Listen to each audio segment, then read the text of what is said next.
The best in poker news, entertainment, and more. This is the Mark Hoke Show.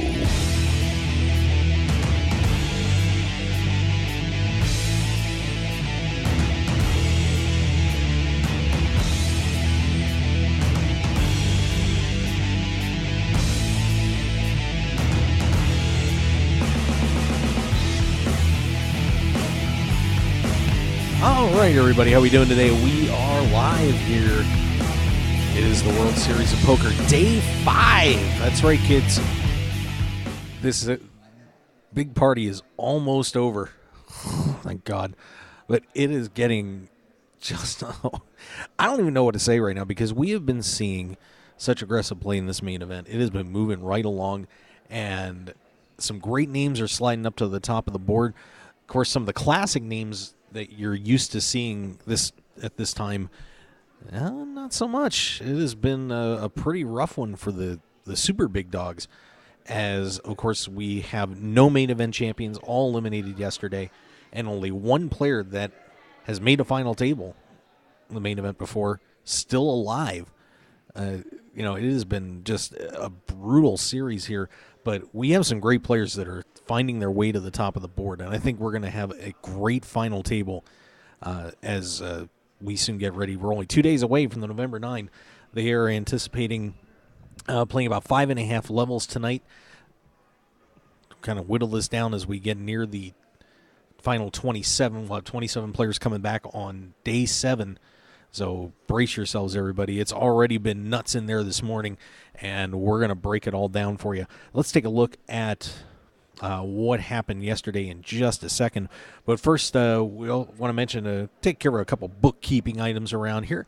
As, of course, want to remind everybody, we're going to be headed up to the Canadian Poker Tour's Summer Showdown coming up.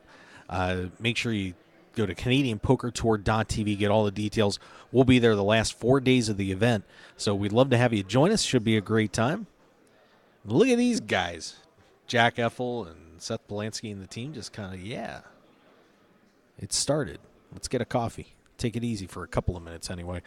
But we'd love to have you join us for that Canadian Poker Tour event. Let me grab my card. See, I was sleeping this morning. I was a little tired. I woke up in the middle of the night, and instead of pulling all the stuff that I needed to pull, I was jamming out to 2 cellos again just to get myself going this morning. That's terrible. But Canadian Poker Tour event coming up July 24th through August 3rd. We'll be there live from the 30th through the 3rd, so we'd love to have you join us up there for the CPT event. Once again, join us, CanadianPokerTour.tv. And come on up there for $500,000 in guarantees. Not a bad deal on that. And, of course, also want to thank a few of our sponsors of the show real quick. Good friends, the Players Poker Championship. They're having that event down in Tampa Bay Downs right now. If you didn't get there, well, shame on you. But many more events to come as you can win your chances to go to Aruba. Just go to ppcpokertour.com. The Final Nine Comic Kids are at it. First issue is there just ready for you to download. So take a minute, download it at final9comic.com. Nine will become one way or another. Final 9 comic. The Arctic Blue cooling towels. I've still got some pink ones left down here, so stop by. Got them available for you. 15% off if you can't, plus free shipping with the code Mark Hoke Show at arcticblu.com. It's not cool to be out, so say hi to the guys at Arctic Blue. Good friends at Run Good Gear, 10% off with the code Hoke when you go to rungoodgear.com. We still believe I have one of the guys alive in there yet. Find your Run Good in our gear today. Well, look who the heck is here. Look at this freaking guy. Are you live? Yeah, I'm live. You're live? Yeah. So early? It's 1 o'clock. Standard operating procedure. I know you forgot what that was. I You want to do. mic on? Oh, Headphones? we'll turn it on. Oh, That works. Look at that.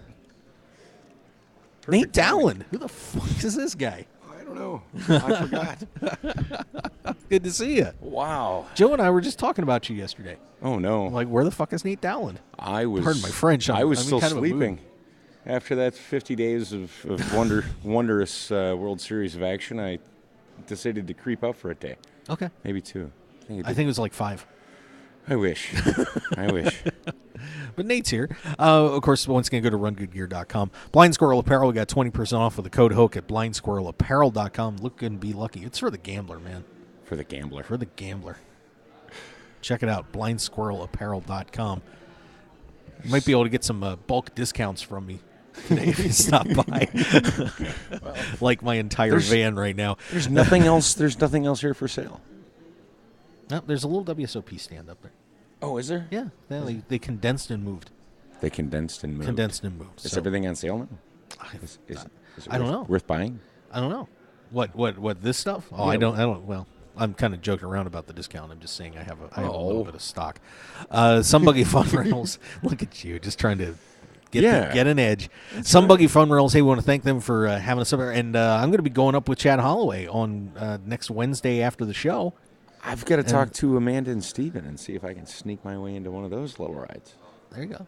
Yeah. It's going to be fun. So Anyone want to? Go to sunbuggy.com. They are the original off-road tour company all over the desert Southwest and especially I thought here in Las Chad Vegas. did his already. No, he postponed it. Did he? He postponed I know it. he was going to do it like the 26th or something like that. Yeah, he postponed it. We're going up in a couple of days. You're gonna hear. This is what you're gonna hear. You're gonna hear. Vroom. Help. Yes. If I don't have sand in my face. Hey, our good friends Double Digit Covers, man, they are standing by right now. Baseball, lots of baseball going on. Some great baseball. Soccer. The World Cup final going on. I'm sure Can I they've see got your their ID, pick sir? ready to go. Yeah. He's all by himself, just hanging out in the World Series. He's about two and a half. He's okay, right? DoubleDigitCovers.com. 855-489-2700 or get your free play at doubledigitcovers.com to sign up and Free play. yeah, you get free winner every day sent to your phone. That's all you got to do. That's great. And Tony Dos and the team will help you make money. It's simple, isn't it? Don't you think? How much money are you making? How much money am I making?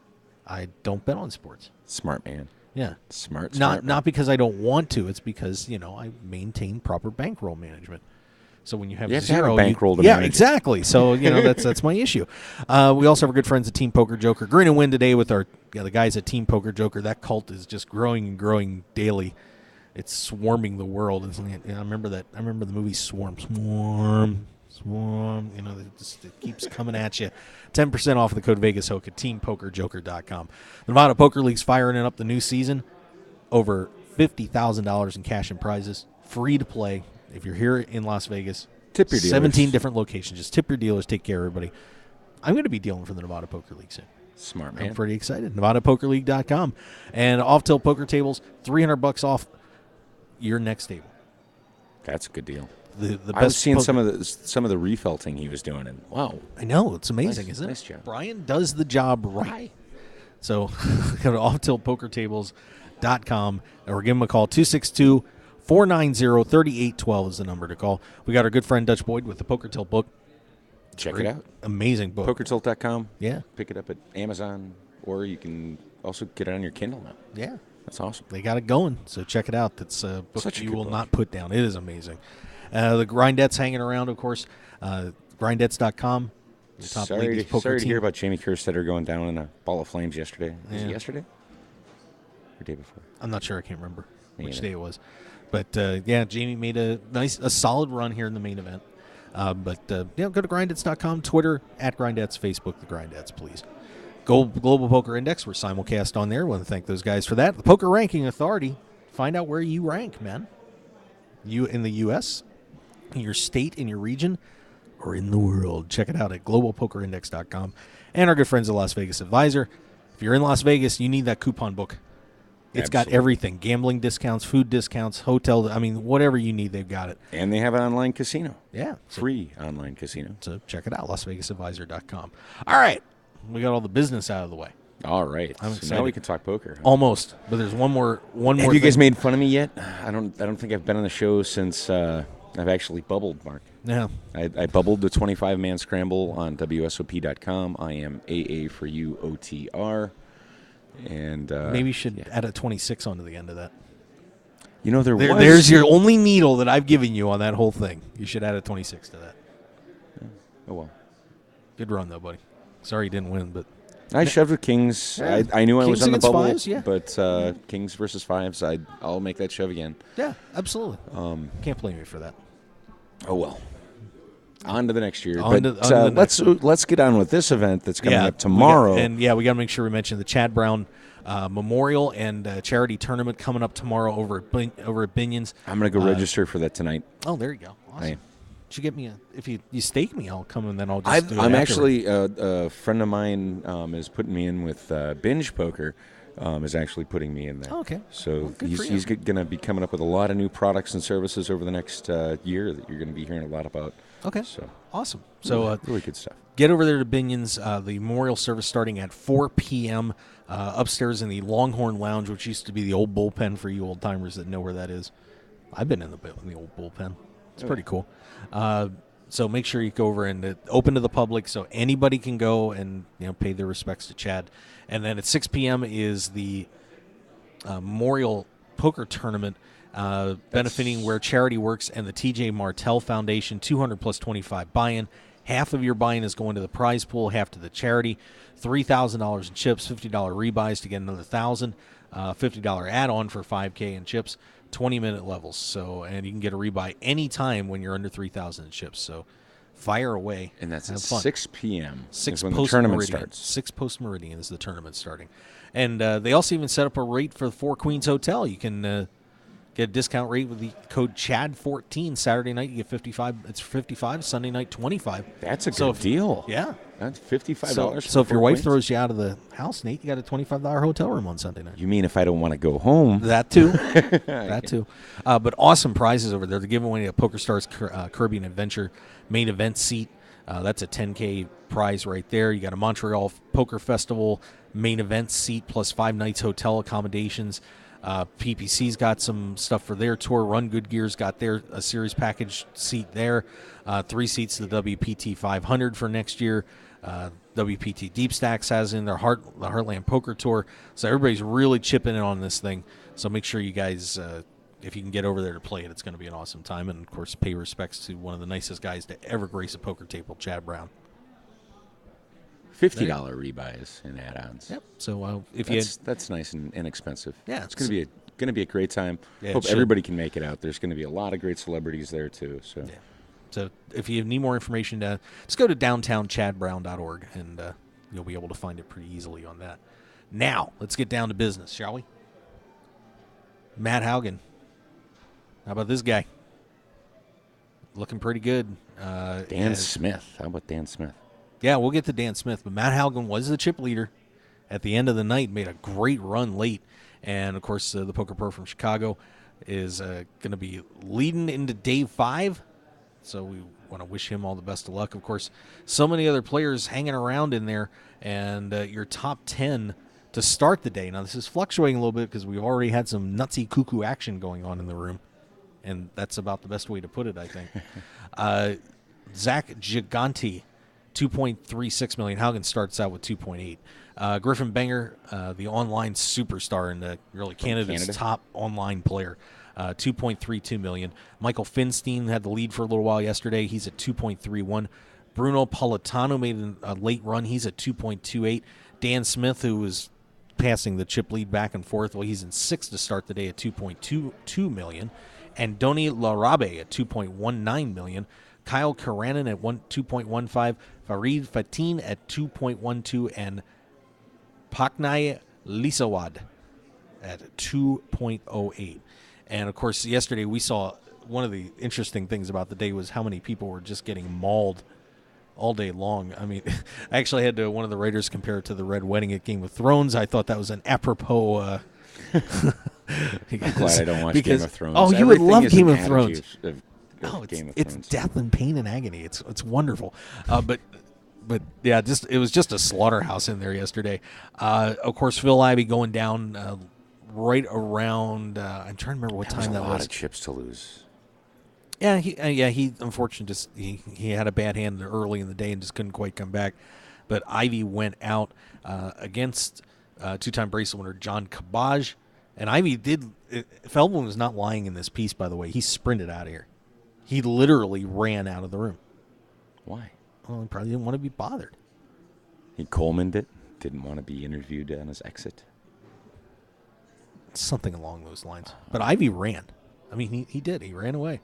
Ronnie Barta's historic day ended yesterday as he does set the record for 5 straight main event cashes. Impressive run by Ronnie Barta, is but huge. he's gone. Do you think that can be done again? Yeah. I mean, he's still I could see that. Really? Yeah, not the easiest thing to do in the world, but there's tougher things to do in the main event. Oh, yeah? Like what? Yeah, like win it for one. Yeah. But to cash go it to back-to-back, five but can times in a cash row, 5 he's times the in a row. only one that's ever done it. Yeah, that's four times in a row. He was tied with. He is the only one to have 5, and it could stay that way for a very long time. Yeah, I know there's some people right now out there with 4. I remember reading some other streaks, so Barta's going to have to try and hold some people off there. Joanna went If down he can yesterday. Make it 6, he could stay there. I think that's a possibility. NASCAR's Jason White went down, Michael Binger down, Jonathan Little also out as well, but he is here today. Fortunately, Rainbow Hat Guy is gone. Rainbow Hat Guy, Zach Hall. I don't know if you didn't see Rainbow Hat Guy? No. He had the umbrella with the rainbow colors on it. I he got put on the featured table, too, and Phil Ivey said, "Are you serious?" when he sat down. Yeah. So Rainbow Hat Guy bit the dust on yesterday near late in the level. Though. Yeah, we got to. Can we talk to Jeff? Yeah, we do have some more multiple bracelet winners. Jeff Madsen is in there. Farzad Banyati, John Manette, John Cabaj, Rep Porter, all in there. Really? And Rep Porter made another great run last year, so he's back trying to do it again. And he's just been kind of flying under the radar. And for some reason, people are not noticing Rep Porter, and I don't know why. It's kind of weird. But Rep has had a great World Series, and he's looking to do it again here and maybe go a little bit deeper than last year's amazing run. Some other of the notables, as these chip standings look like are getting updated. Brian Hastings is still in there, late force. Keep going down. Hastings is huge, still being in there. Oh, yeah, absolutely. That's so great scary. for him. Mikio Aoki, runner-up in the ladies' event, still alive in there. Simon Charette. And here's a guy that no one is paying attention to. I even forgot when the Enjoy people asked me to do this little interview for him yesterday. Matt Waxman. Waxman's still in. Waxman is still in there and at $1.4 million. So Matt Waxman is chipped up, and congratulations, Matt. That's a guy that people better watch out because if Waxy gets a few more chips, that $1.4 million. That's a decent stack right now. Yeah, that's a very good stack. Of course, the last remaining guy that's made a World Series of Poker final table in the tournament, Mark Newhouse, trying to go back to back here. And he's in 28th right now, yeah. So he's really got a great possibility, great chance of having that happen. Yep. So Newhouse is at $1.3 million at this moment. Isaac Barron, who was leading this tournament for a while, $1.275. So he's still in pretty good shape. Let's see who else is hanging around. Kabaj now at $1.2 million. Marsha Kuntz, another one of the ladies, is still in there, $1.189. Saw her come in today, getting interviewed by ESPN. Who's from DeForest right there on the top? What? Brad Lucier from DeForest, Wisconsin, right outside of Madison. Okay.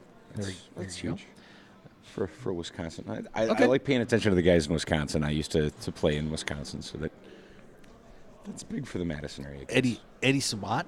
The man that got his first major cash when I made a final table of the World Series circuit event. So Your first and last? At the moment. We'll work on that. $1.45 million. Yeah, thanks for being a dick there. You could go up and get a Canadian Leaf, though, right? Yeah, exactly. Darlene Lee, we have another female. I know there's a bunch of women in here. Of course, Maria Ho's still in this tournament, too. Rep Porter is at 931 at the moment. We'll keep sliding down the list. David Tuthill still at 896. Let's see who else is in there. I know there's a lot of good names left in this tournament. Kevin McPhee is at 748. Brian Townsend, 730. Alex Alfred at 714. Let's see, Vitaly Lunkin at 656. Byron Caverman, 645. And I'm looking for Kyle Bowker is still in there. He had a big win right before the World Series, winning out at Harris Circuit event in Philly, 600,000 there. Kevin Eister, bracelet owner, still in there. He is at 548. Maria Ho, 544. David Einhorn. What? Finkel and Einhorn. Einhorn and Finkel. Einhorn's still there? David Einhorn is still in at 535. He's needs to make back that $1 million from the one drop. Yeah, that was a little harsh. But does he get a tax write-off for the whole $1 million for the charity event? I have no idea. Why don't we ask him sometime? We should. Mark Herm is still in there, 482. And by the way, you may hear a little bit of background noise because, of course, there's a forklift. Of course, as they don't just wait until the whole thing's over to rip all the tables apart. The pavilion room torn down, the Brasilia room is torn down, and as they are going in here and eliminating tables, they're taking them apart. Yeah. Which is one of the more eerie but cool things about the main event. Because as you're going through this tournament, as you're sitting there watching it or you're playing, you get to see the end of the World Series. You get to see those tables being taken apart. And I think see the hallways unclutter. There's no more people. There's no more booths. There's no more people saying, "Hey, you want to try? You want to try? You want to try?" Yeah. Going down the hall. It's just me. It's pretty nice, but it's such an eerie sight to see that room that you've been playing. A lot of these guys have been playing in for 7 weeks. It's starting to empty out. It's just empty carpet in there and a few tables. Sad. Yeah, but it's the excitement's but it's exciting. But it's exciting for the guys in there, it's an eerie sight. It's like you see that and you're like, wow. There's another row of tables gone. Another row of tables gone. That means I'm getting closer to being the world champion. Now I set the over under at 7,100, and it was well under. Well under. Yeah, I took a 7 with Joe and I lost. Kind of sucks. I was upset. I was very upset about that. Lizzie Harrison. Yep. Let's see. Ali Islami's still in there, the high-stakes cash game player. He is at 450 right now. Madsen's 419. And we'll stop there with Jeffy. The top 200. I'd love to see Madsen make this final table. That would be so great. That would be great. Sick. And he has the talent. If there's somebody with just pure talent, Jeff Madsen, the current California State Poker champ. That's all you got? What do you mean that's all I got? That's the last one he majorly took down, right? He didn't take down a bracelet yet this year, did he? No. Yeah, how about the 3-time World Series poker bracelet winner, Jeff Madsen? That sounds a little more impressive. Yeah. It beats California State champ. World Series of Poker Academy instructor also. Yep. Casino Examiner saying in the chat box, ESPN hits in Bristol, Connecticut, hitting the bottle with lack of big names in the main event. Well, I mean, really, last year you just had J.C. Tran and Carlos Mortensen got there, but Carlos Mortensen got to the unofficial final. But I mean, there's some great names still in this thing. But yeah, that is going to be an issue there with the lack of players that look at it. The average player is familiar. Yeah, Hastings. Oh, there's great players in it. You and I know that, but the people keep sitting at home that don't follow poker. We're in like a new poker do. boom. This is USA legal poker. This is new poker. This is the new poker boom. Whoever wins this is going to be a face of online poker, not just poker, but online poker for many years. Just like Chris Moneymaker is with PokerStars, and PokerStars will always keep their little red flag on him. And whoever wins this year's main event, WSOP.com or whoever else, patch them up. That's right. WSOP won't patch anybody up. They never do. Oh, they're learning a lot of different things. That would be good. WSOP.com is a new brand. It is pretty. They can do a lot of new things. They can find their own niche on different things, and they say they don't brand anybody. But you see Scotty one in their commercials, for WSOP.com. Yeah, but in terms of sponsoring players, they don't. They're not a player sponsor, right? Like a team WSOP.com guy. They don't do that. Casino Examiner saying Joe Blow doesn't know the names. Yeah, I agree with that. Joe Blow will not know the names, but just like I don't know the any of the pitchers on the Red Sox. Well, but all the Red Sox know Verlander. Fair enough. Let's take a look at some of the blood that is spilled already today. Just for fun, because apparently it's a lot. Oh yeah, it's a lot. We're I mean they're flushing them down the holes right now as we speak. The machine got fired up in a hurry in there. I'm gonna back it up here a little bit just to give everybody. I see nines versus jacks and a 9 in the window. All right, so Kyle Karanen picking up some chips early.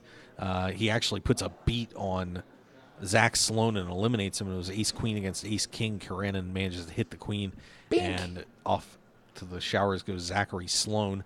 Philip Lowry is out by Paul Tedeschi.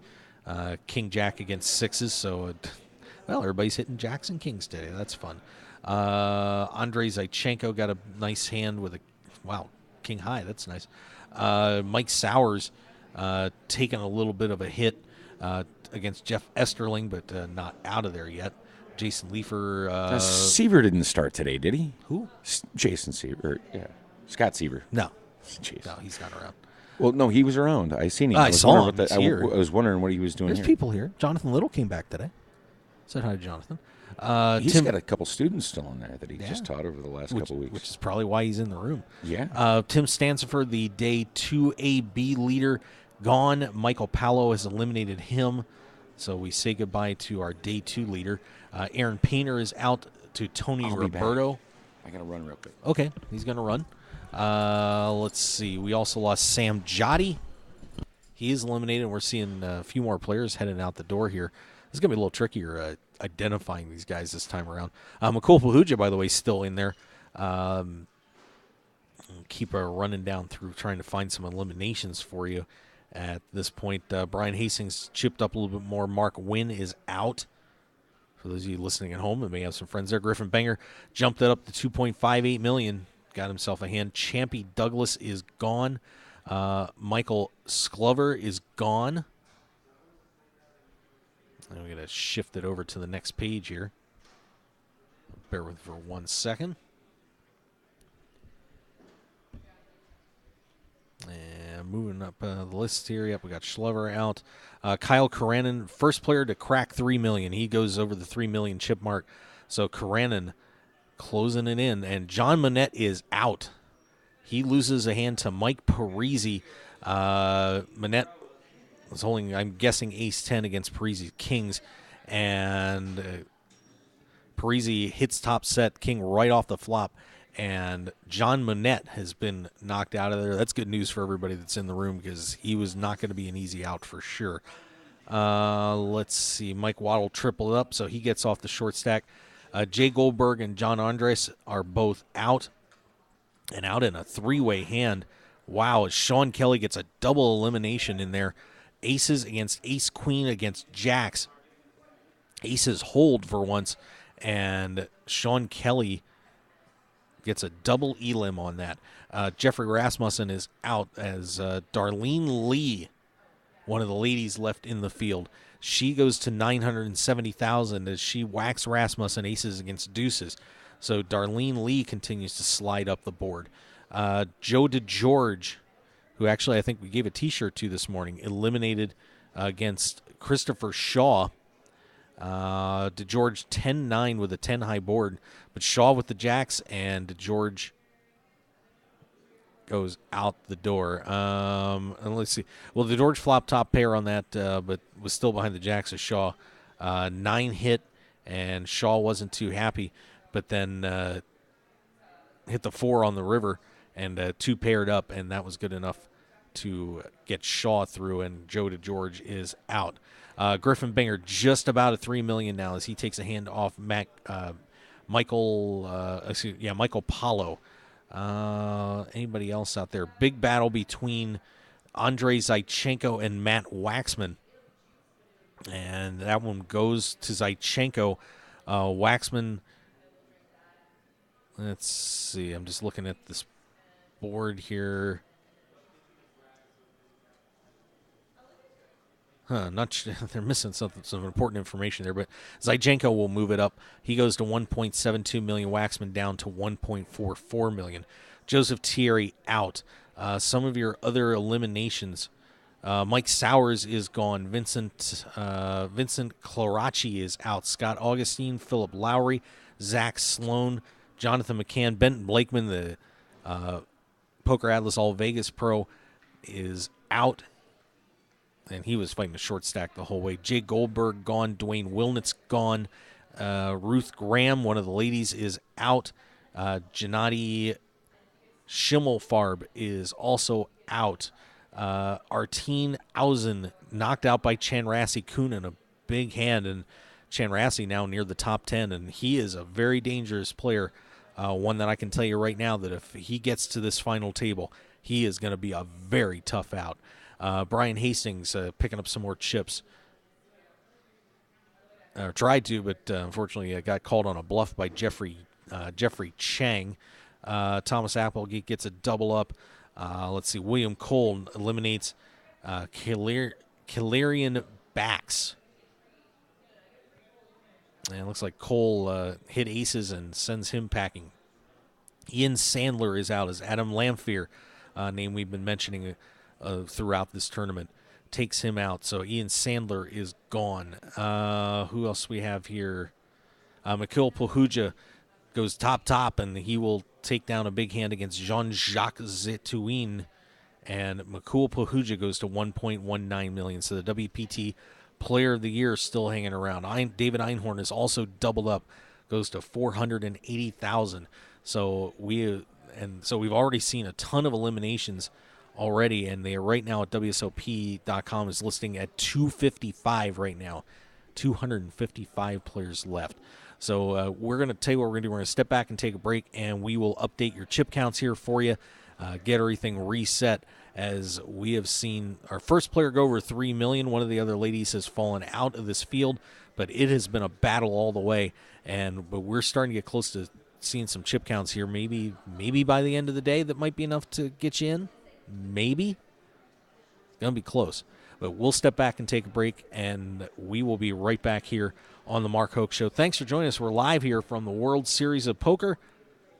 Stick around. We'll be right back. The heat is on. Whether you're in the hot seat of a major poker tournament or just dealing with everyday life, stay cool with a brand new Arctic Blue cooling towel. Just wet your reusable and durable Arctic Blue cooling towel in cold water, and you'll have instant cooling relief at your fingertips for up to 5 hours. The towel is lightweight and pliable, so you can keep it handy no matter where you are. Plus, it's absorbent enough to make sure you and your clothes stay dry while you stay cool. No need to sweat it out, no matter what you're doing, when you have an Arctic Blue cooling towel handy. So get the same cooling towel used by professional athletes, poker players, first responders, physical therapists, U.S. automakers, and even reality TV stars. So what are you waiting for? Visit them today at arcticblu.com and pick yours up today. Plus, enter the discount code MarkHokeShow when you check out and get 15% off plus free shipping to keep some of your cold hard cash in your wallet. It's like the Arctic Blue Bear says, it's not cool to be hot. So pick up your Arctic Blue cooling towel today. One man, his lucky shirt, an unforgettable night, and a winning streak that never seemed to end. That's how Blind Squirrel began, and we haven't looked back since. We make the clothes that we want to wear for the places where we want to look and feel our best. The game, the speakeasy, and the casino floor. Blind Squirrel's small batch, high-quality gear is for people too busy grabbing life by the nuts to bother with crappy, ill-fitting clothing. Because like you, we prefer our nights long, our drinks strong, and our lucky shirt to be our most comfortable. So look good, be lucky, and visit blindsquirrelapparel.com for your new favorite shirt. As an added bonus, you'll receive 20% off your purchase with the promo code HOKE, H-O-K-E. You can also pick up Blind Squirrel apparel at the Borgata in Atlantic City and in Las Vegas at all Masura stores at Mandalay Bay, Monte Carlo, The Mirage, and MGM Grand. Look good and be lucky with Blind Squirrel Apparel. I'm Dutch Boyd, two-time WSOP bracelet winner, and I want to share my story with you. 12 years as a pro has taught me a lot. For the last year, I've boiled it all down into a tell-all book, 90,000 words. In Poker Tilt, I take you on my journey through all the ups and downs that poker has to offer, all the manic highs and hellish lows of every bad beat and lucky draw. So go to www.pokertilt.com to read more, or just go buy the new book on Amazon or Kindle. Right now, pokertilt.com. I guarantee you'll enjoy the ride. Poker players, it's time to check out DeegePoker.com. Deege Poker is the unique and clever choice for a new generation of true grinders. Representing the full spectrum of poker players from the novice to the world champion, a true Deege player gives their heart and soul for countless hours at the tables to be the best. And Deege Poker apparel shows everyone who you really are on and off the felt. So join the new generation at DeegePoker.com. That's D-E-E-G Poker.com. Deege Poker, the world's newest poker apparel store.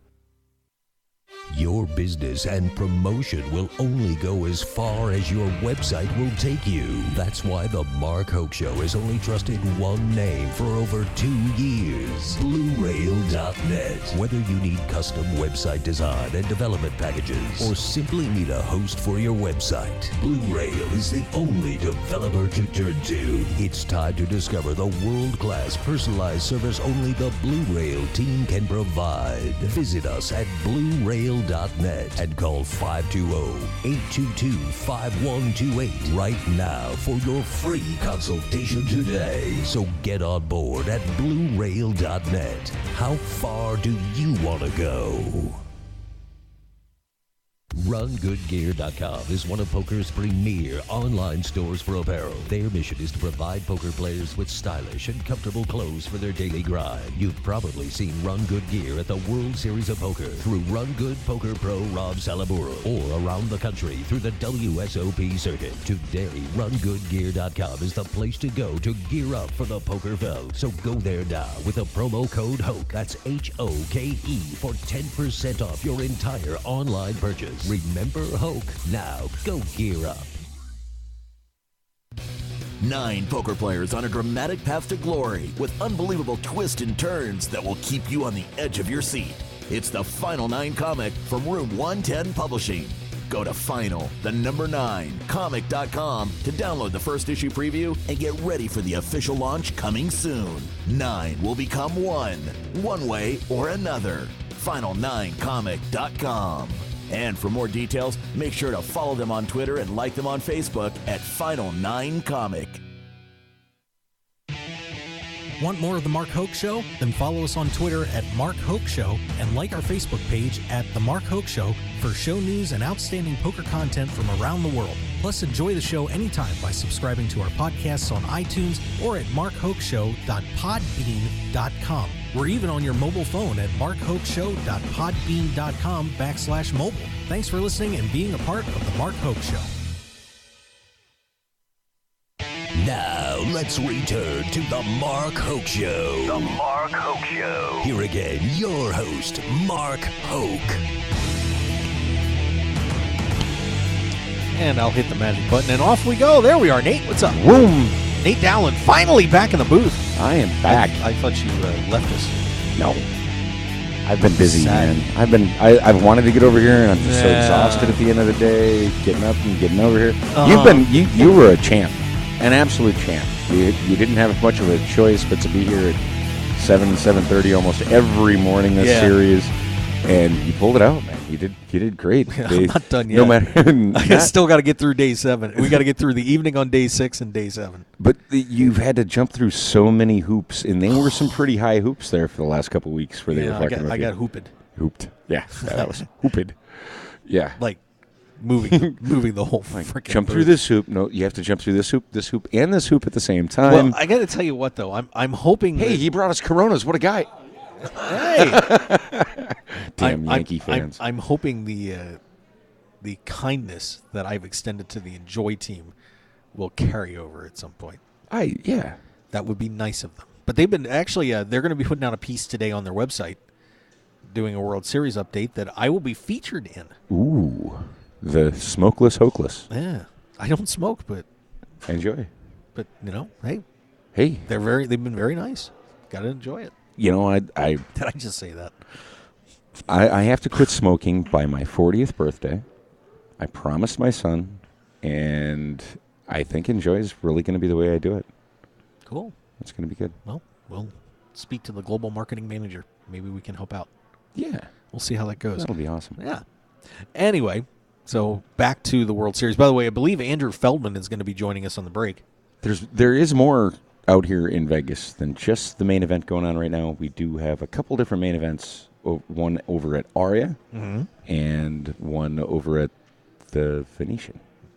Oh, you said that. You said the V no, it's word. the win. It's the win. Oh, win. The yeah. win. Yeah, the you win. said the V word on the air. You know the world hates you for that. Well, no, the world doesn't hate me for it, but anybody that's the Venetian is the Venetian, and the Palazzo. I don't go. I don't play, but I do know because my friends put it on Facebook, and it kind of sucks. But yeah, there's a lot of money to be won over at the Venetian. Yeah, of course. There is a lot of money to be won over at the Venetian. That's why people go there. Yeah. It's a good place to play.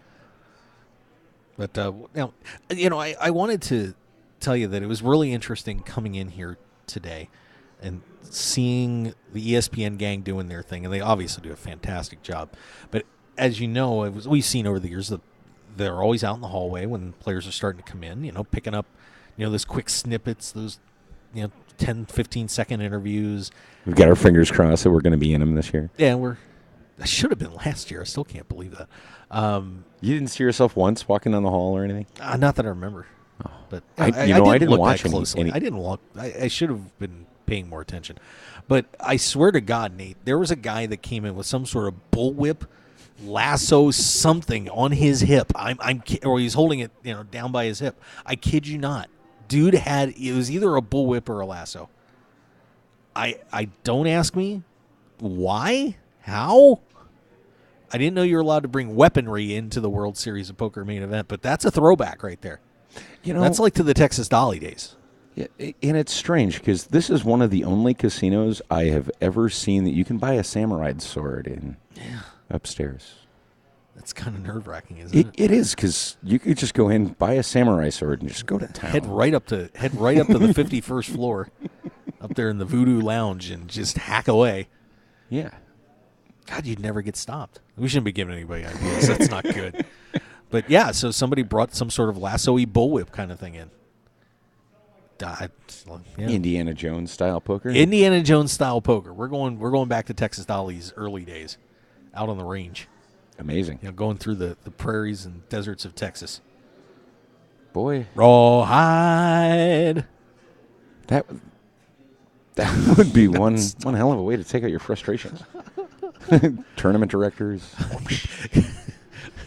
I'm just picturing the first time he pulls that bullwhip out, and he gets. I fold. I re-raise. Cha-cha! Yeah. Yeah. I fold. Floor. Is that a re-raise? All right. So once again, we actually haven't seen too many players coming out of here recently. I think we're seeing a couple now, but there was a nice run. There's a crazy run at the beginning, and then it's kind of slowed up a little bit. It's sad. But yeah, it's tough. It's tough. And I literally I don't know who it was, but there was a gentleman probably in over 50, under 60, sitting on the counter or sitting on one of the couches on the side here, crying on the phone, talking to somebody, saying, "I started the day with 1.2 million in chips." So, yeah, that's the way it goes, man. He just can't take that beat. And sometimes, for a lot of these guys, especially if it's their first time going through something like this, the emotion, and I think that's what some people don't understand. It's not just they're sitting in there playing cards, but there is it's a physical grind, trying to get through 12 to 14 hours of play today. And the emotional grind as you go through this, everybody, you bust out on the first day, and you're disappointed, but it's not like you had hours and hours of time invested into this thing, But once you start, like when you got to day 3, you started kind of seeing it a little bit. That okay, I survived the split days. I've got to where everybody was merged, and you go out on day 3, and it's kind of like, oh, that really sucked, But I made it to day 3, when they combine the field, so you kind of get that little consolation. But man, you get to start day 4, day 5. There is no consolation in sight. If you cashed, great, but after that, you can't. I'd imagine, I've never played it, and I hope to very soon, but I can't imagine that once you've cashed this thing, that it doesn't start getting into your head now. My God, I could win this thing. I could possibly win this thing. You better have that in your head when you put the $10,000 in the registration table. Well, sure, but I don't think deep down in your heart, if you're not a top pro. A lot of top pros come in here thinking, I could do, but actually a lot of them don't think about it either. If you are a top pro and you put your $10,000 down, you're almost sure to lose.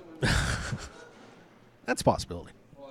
But it's, but But I don't think it really. I mean, but you kind of start seeing like what happened to this guy, that you get this far and you start really feeling like, man, this It's is my shot. Yeah, this is my chance. And everything they've ever done has led up to the moment they're at right now, and they're sitting in there playing for $10 million up top, $5 million for second. Yeah, it's a lot of money. You're starting to hear a lot of these guys. I had a few guys over here. I gave Mark Hoke Show T-shirts out to that were in there and were saying, I couldn't sleep last night. I just was really nervous. Everybody was getting in touch with me, and call the hypnotist. It's not a bad call.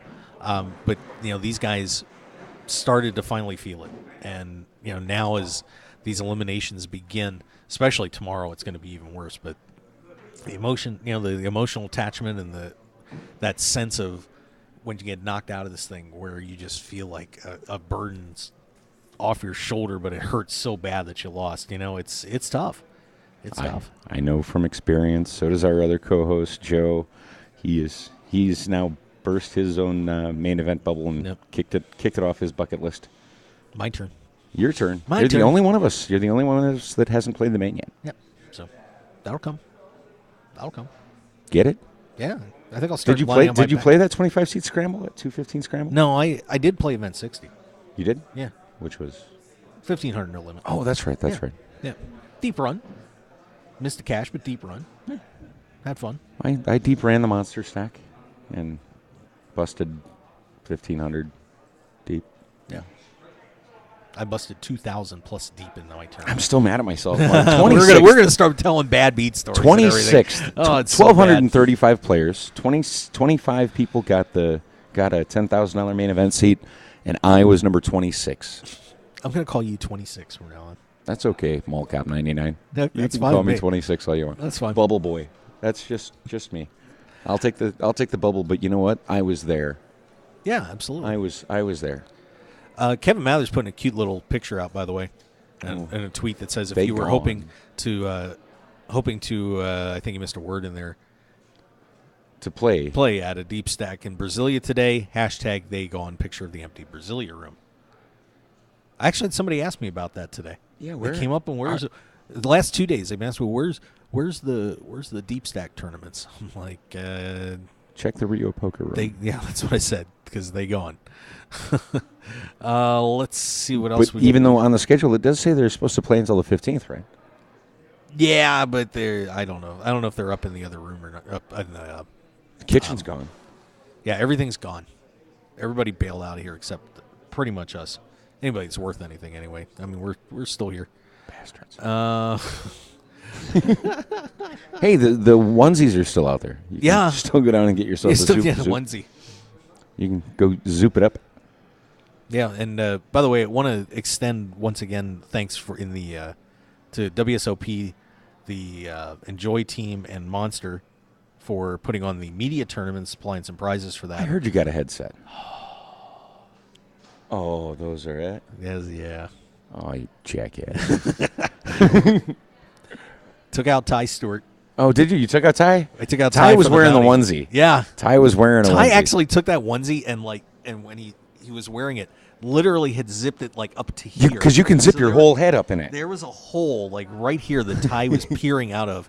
And could you tell he was weak? Yeah, I could. But one time I still called him off anyway. He and I were battling it out. We were hammering away on each other. Nice headset, man. Yeah, I'm proud of you. Very happy. And then Jesse Caps and Joe made the final table there. Yeah. What all they get for making the final table? Oh, they got a bunch of iTunes cards and Starbucks cards and fantastic. Good Link rides. I mean, yeah. I donated all my chips to Joe, so hopefully Joe got. Well, he shoved with Jacks. I called him an ace king, and I missed. Wow, Corey Kilpatrick, by the way. Just got in with ace, king, and aces, and one goes up to 600,000. Go Corey! Blake Cahill has doubled up ace jack against 9, so he goes to 690,000. Ace jack versus 8s. Or eights. I'm sorry. If it was 9s, he'd have lost because the 9 flopped. Hoiser win. Aces beats ace king, doubles to 390. So these guys are, we're starting to. I'm glad these guys are starting to hit us on the Twitter too, and I'm going to also give Mikio Aoki a follow. Considering she's the top female right now, I'm going to hit that on the Twitter. And, if you want to follow the show on Twitter, it's pretty easy. Mark Hoke Show. We got a ton of great new followers during the World Series, like our good buddy here, Sheldon Primetime Shell, Randy Casper from PPC, or sorry, I'm blanking here, PPI. Follow us. I got followed by the Batman_X. Batman. The Batman. Bo Van Lanen. Give me a follow there. Leo_Zamarippa. I want to thank him. And Derek A. Poker. That's Derek Lerner, who took a horrible beat to get knocked out of this thing yesterday. But thanks for that. And so many other people giving us a follow here on Mark Hoke Show. Really do appreciate it. And, of course, you can do that at Mark Hoke Show and follow us on Facebook, The Mark Hoke Show. You can follow me at Grinding N Ground. They'll never remember that. Nope. They'll see it. Hopefully They'll see it. They'll watch the video. Click on it. All right. So players are going to be headed to break here in about 10 minutes or so, and we should have hopefully have Andrew Feldman coming out here. Let's see if we've got any more interesting updates from what is happening. And of course, I do want to say you might want to follow me on Twitter tomorrow because I will be following the Chad Brown Memorial Tournament down at Binions. So I will be playing in it also. So I'll be there around 4 o'clock tomorrow, and watch my Twitter and Facebook feed. Jason Vegas Maynard, Sales right? 702 on Facebook. All right. And, of course, good. Matt Waxman got in another So much battling better now. hand here with Andrei Zaichenko. And, wow. And you want to hear, this is a crazy hand. You ready for this? So Zaichenko raises from 25,000 middle position. Waxman calls on the button. Big blind Nick Eunice calls as well. 8-6-3, two-spade flop. Eunice, Zaichenko check. Waxman bets 33. Eunice calls, then Zaichenko calls. Turn ace of clubs. Check around. Board pairs with a 6 of clubs on the river. Eunice, Zaichenko check. Waxman bets 66,000. Eunice check raises to 202,000. Zaichenko goes in the tank for a couple of minutes. He folds, and then Waxman goes in the tank. Waxman was in the tank for, quote-unquote, this several minutes, and then the player wasn't even in the hand. Kyle Hoke calls the clock. Wow. Why would you call the clock if you're not in the hand? Why are you calling a clock? That is ridiculous. So Floor comes over, issues a 6-second clock to Waxman. Waxman did not make a decision. His cards were swiped away and into the muck. Eunice wins the pot, and he goes to 1.46.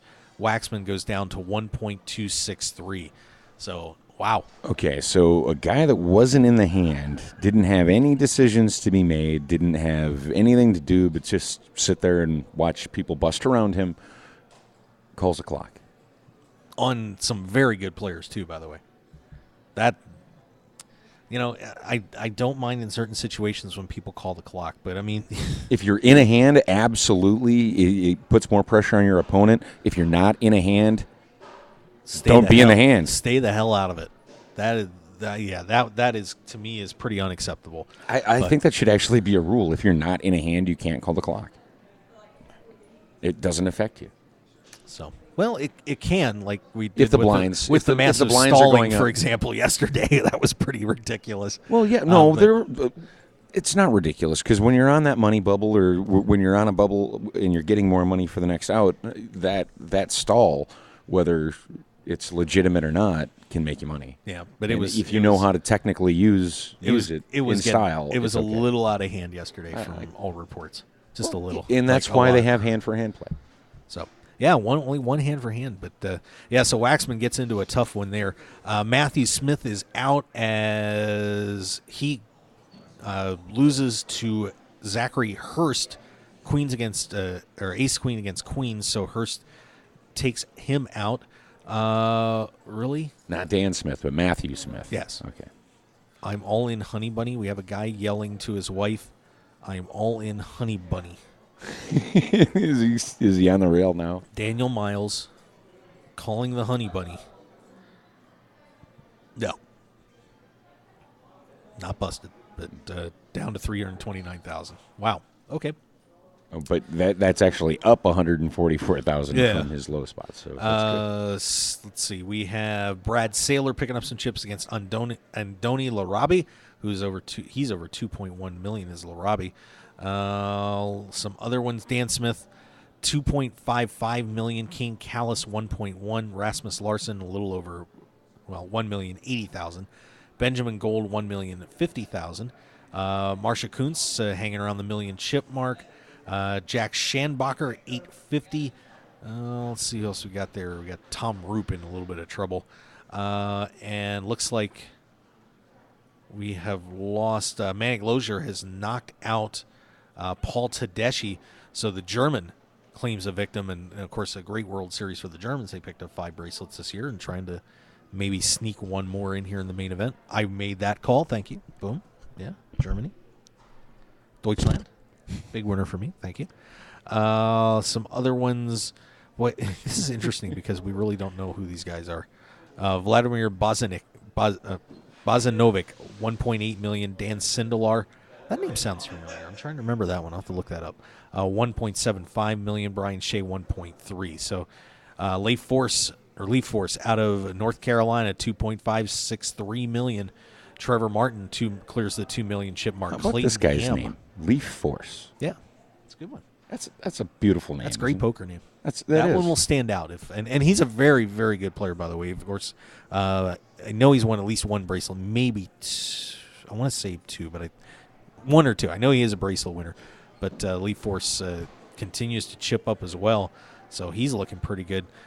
Joseph Liberta gets 2 outed by Daniel Miles, and we say goodbye to Joseph Liberta. So let's see, Mikio Aoki is going to 1.35 million. Bradley Lucier, 1.78. Christopher Graves, 1.2. Mark Herm at 945,000. And Mark Newhouse, by the way, has chipped up again. Go Newhouse. Newhouse goes to 2.35 million. Ace Queen, and his Ace Queen comes out smelling beautiful. Bang. Huh? So wow. It's one of those destiny things there. Some other bust outs. We've got Konstantin Puchkov out. Of course, we had John Monette out.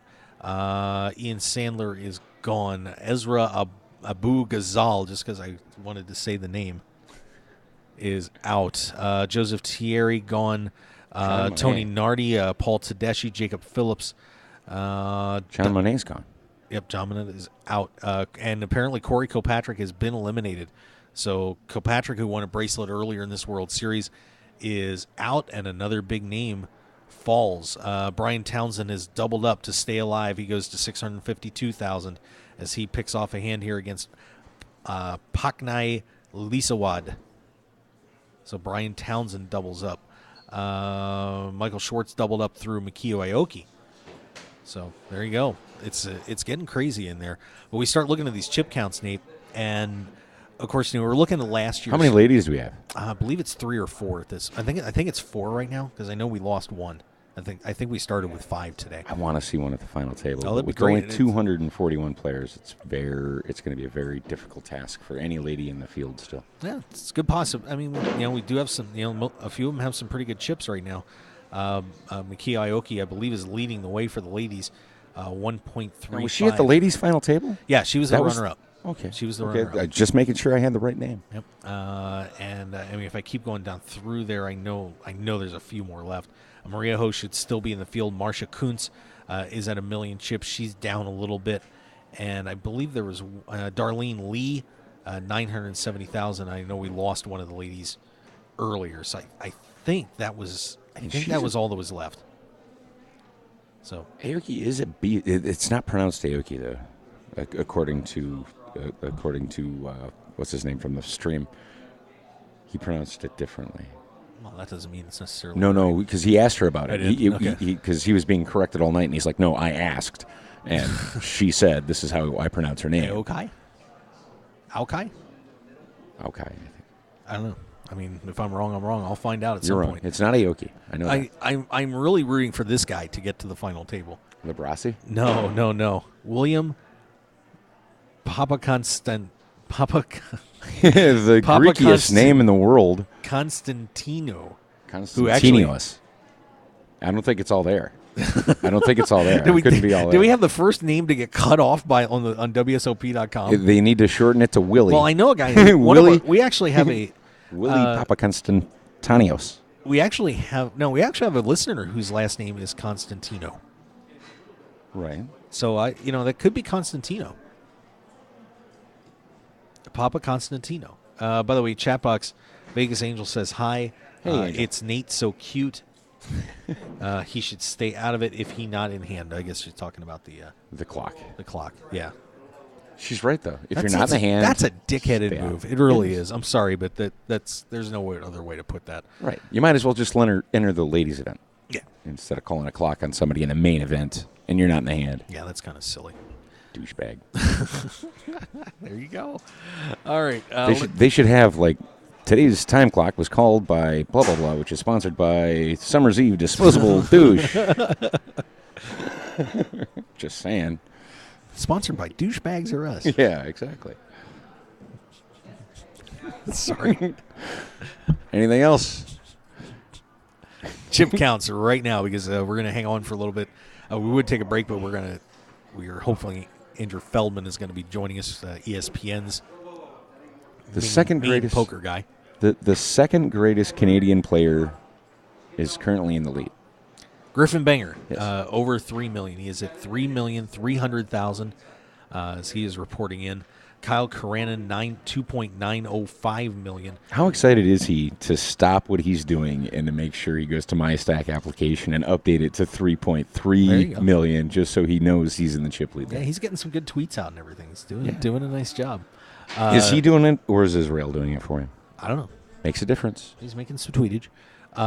Zach Giganti, $2.845 million. Leaf Force, $2.563 million. Dan Smith is now back up to fifth place, $2,550,000. Michael Finstein, who's been hanging around the top of this board most of the tournament, he is at $2.39 million. Mark Newhouse now, he's in the slottage. That nice place to be, the sweet spot. Look at all those Las Vegas names. Do you see why I wanted to move to Las Vegas? Newhouse, 2.35. Matt Haugen, the chip leader going into today, is taking a hit, and he is down to this level. He's down to 2.3 million. And Donnie Larabi out of Spain, 2.148 million. And Farid Jatin out of Miami, Florida. The Miami Boss will be happy about that. 2.122 million. And Chanrasi Kuhn sitting right there, $2,043,000. And like I said, I know him very well. Seen him play a ton of times, watched him win a tournament up in Canada. I mean, he is a sensational player, and if he gets a few more chips, he's going to be one tough son of a gun to dig out of there. He's very good, so keep an eye on that name, Chanrasi Kuhn. Well, you have to be good or lucky to be in this situation right now.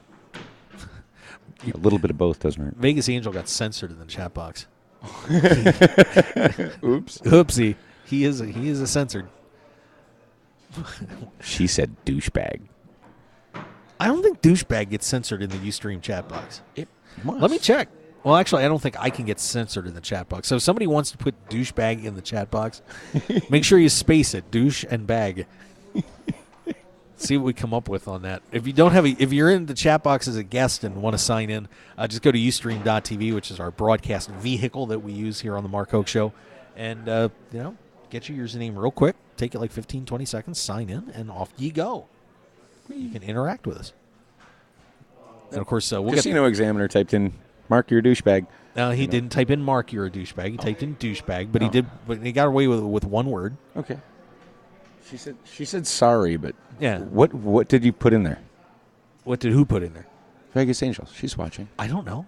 She can't type it because, I mean, I guess you could do the spacing type. It's funny. They're going to the Amazon room. Yeah. Wow. He got it. Wow. He figured it out. That was so bad. Why? There was 3 of them, and they were all walking into the Amazon room.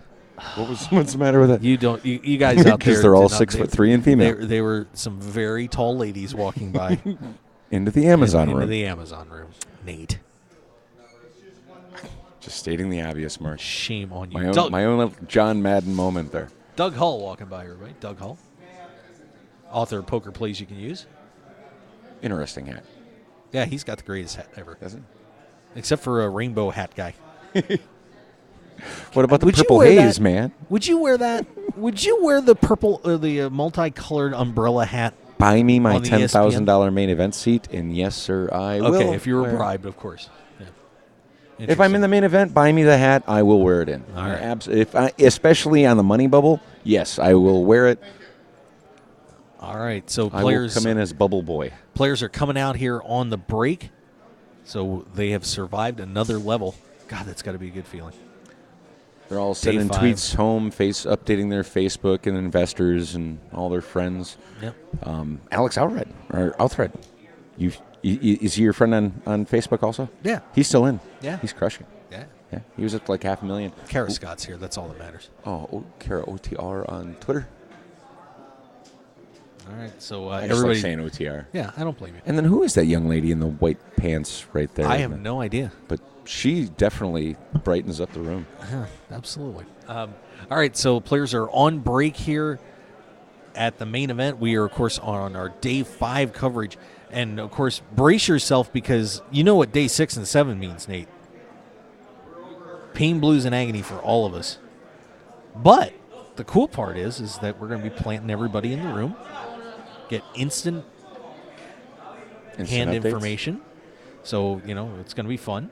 We'll start like our long coverage evening of Day 6 and Day 7 all the way. All the way. Are we you going to be able to set up in the Amazon? No. But we'll have all of our and all of our little extra people flying around, with those 3 tables. Tomorrow? No, Day 7, 2 days away. Okay, because I was going to say tomorrow I'm busy. Right. I'll be down at the Chad Brown Memorial. Absolutely. Opinions. But Day 7. $225 buy-in with a $50 rebuy-in add-on. Come down, support Chad. But we'll have the team hanging around in there. And, of course, I'll be, stuck outside here. But we'll all be relaying information. Tweeting it up. We'll have it live on here. We don't even need to tweet it because we'll be able to give instant updates of everything going on. So if you want to know what's happening that second, there's only one place to go, and that's markhokeshow.com. We're going to rock it out. Yeah, you better get arrested by the Gaming Commission, one or the other.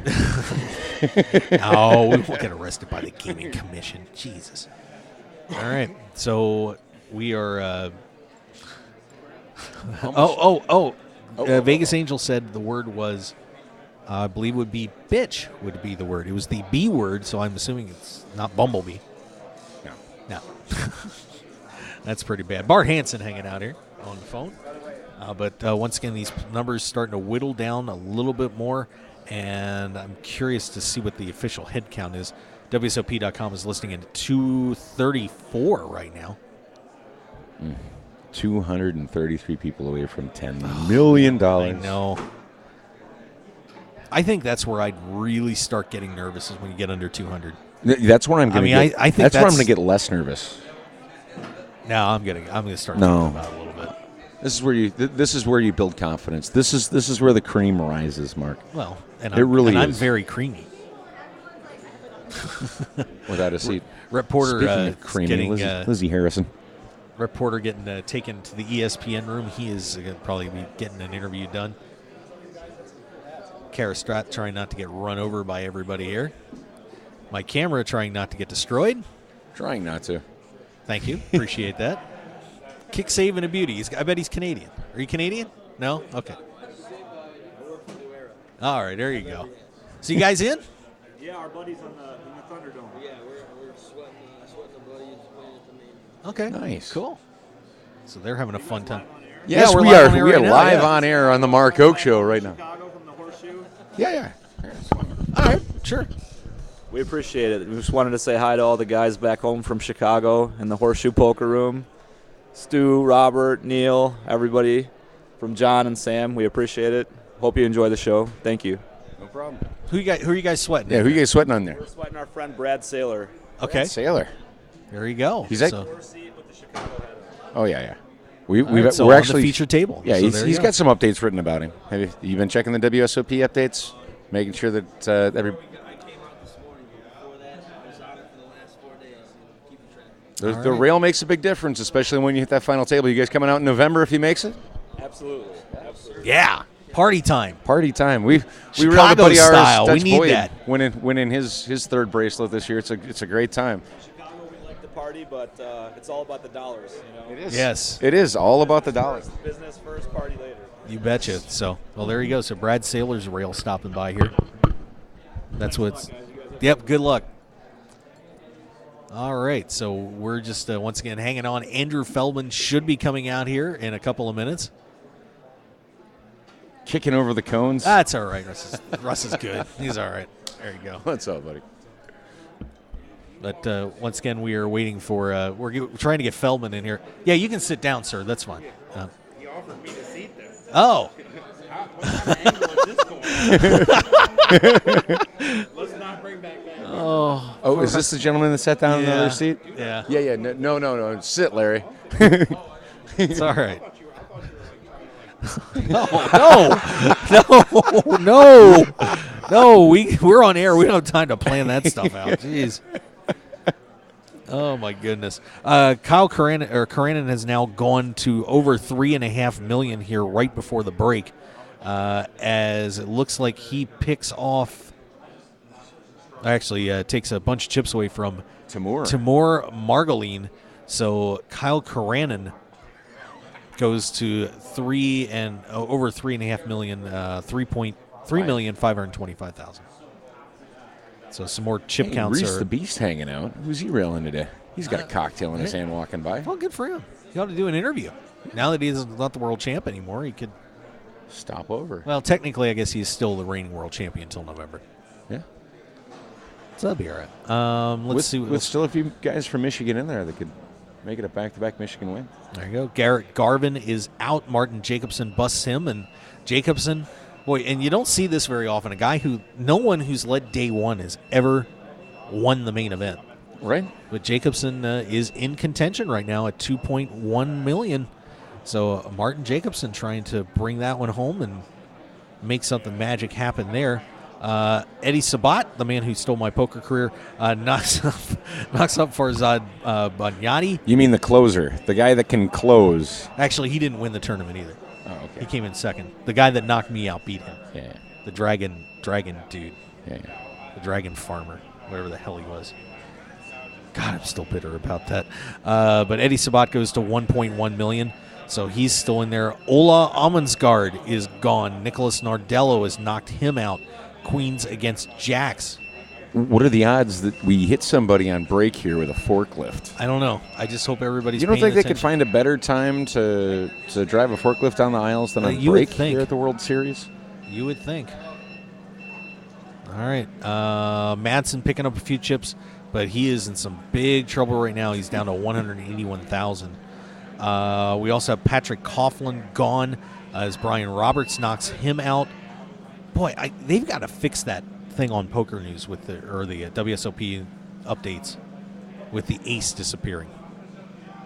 They always lose an ace. It's really weird. But King 9, I'm assuming. Oh, shoot. Sorry about that. I kind of got reset there. Yeah, there's the Jacobson busting Garvin thing. Oh, this is kind of dangerous. This is bad timing. Very, very, very poor timing. What is try to move a cage during break? Yeah, we have a forklift literally right in front of us. This is the first time we've been in this section. I've been in a couple different places here during the main event. This is the first time I've been in this hallway, and of course they're hauling all the equipment out. Right, so during break, where there's more traffic in the hall than any other time, and right now is the time chosen to get the forklift. To bring out a cage, not just like a poker table or two, but they actually have the walls for the cage in the Lavada room. Yeah. That's horrible. Yeah, even Bart Hansen shaking his head on that one. And then, of course, I've got my camera and the cone in front of it. I didn't have to go to the extremes the Poker News did. Did you see what they did for their camera? Yeah. 4 cones. Arrows. 2 yellow arrows, and then even put a no trespassing sign up. And still got kicked over. And still got kicked. I mean, I would intentionally. I mean, you know how much I wanted to intentionally kick that thing? You should have like three people standing there with tasers. Just on principle. Put a little, maybe I could have lassoed it. cattle prod. Psst, that would have been funny. That would have been funny. And I believe the gentleman that's in the wheelchair is still in the event too. I don't know who that is, but I got to find out. We should find out who that is. That's a pretty good story. I can't remember the last time somebody that was disabled like that made a major run here at the main event. So we'll definitely do some checking on that. Yeah, we will. One of those sexy Zoops walking by here. We should ask him what he's thinking here. No, it's not. He's wearing one of those. He does not get on the air. You already stuck me with Purple Peace Man in this World Series. That was a freaking highlight. Man.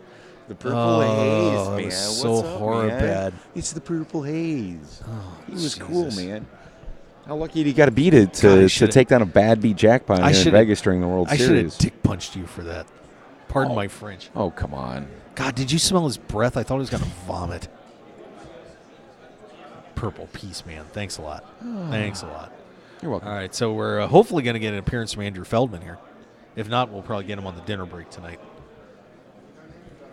But let's see. Vegas Angel, by the way, saying Vegas Jester is home.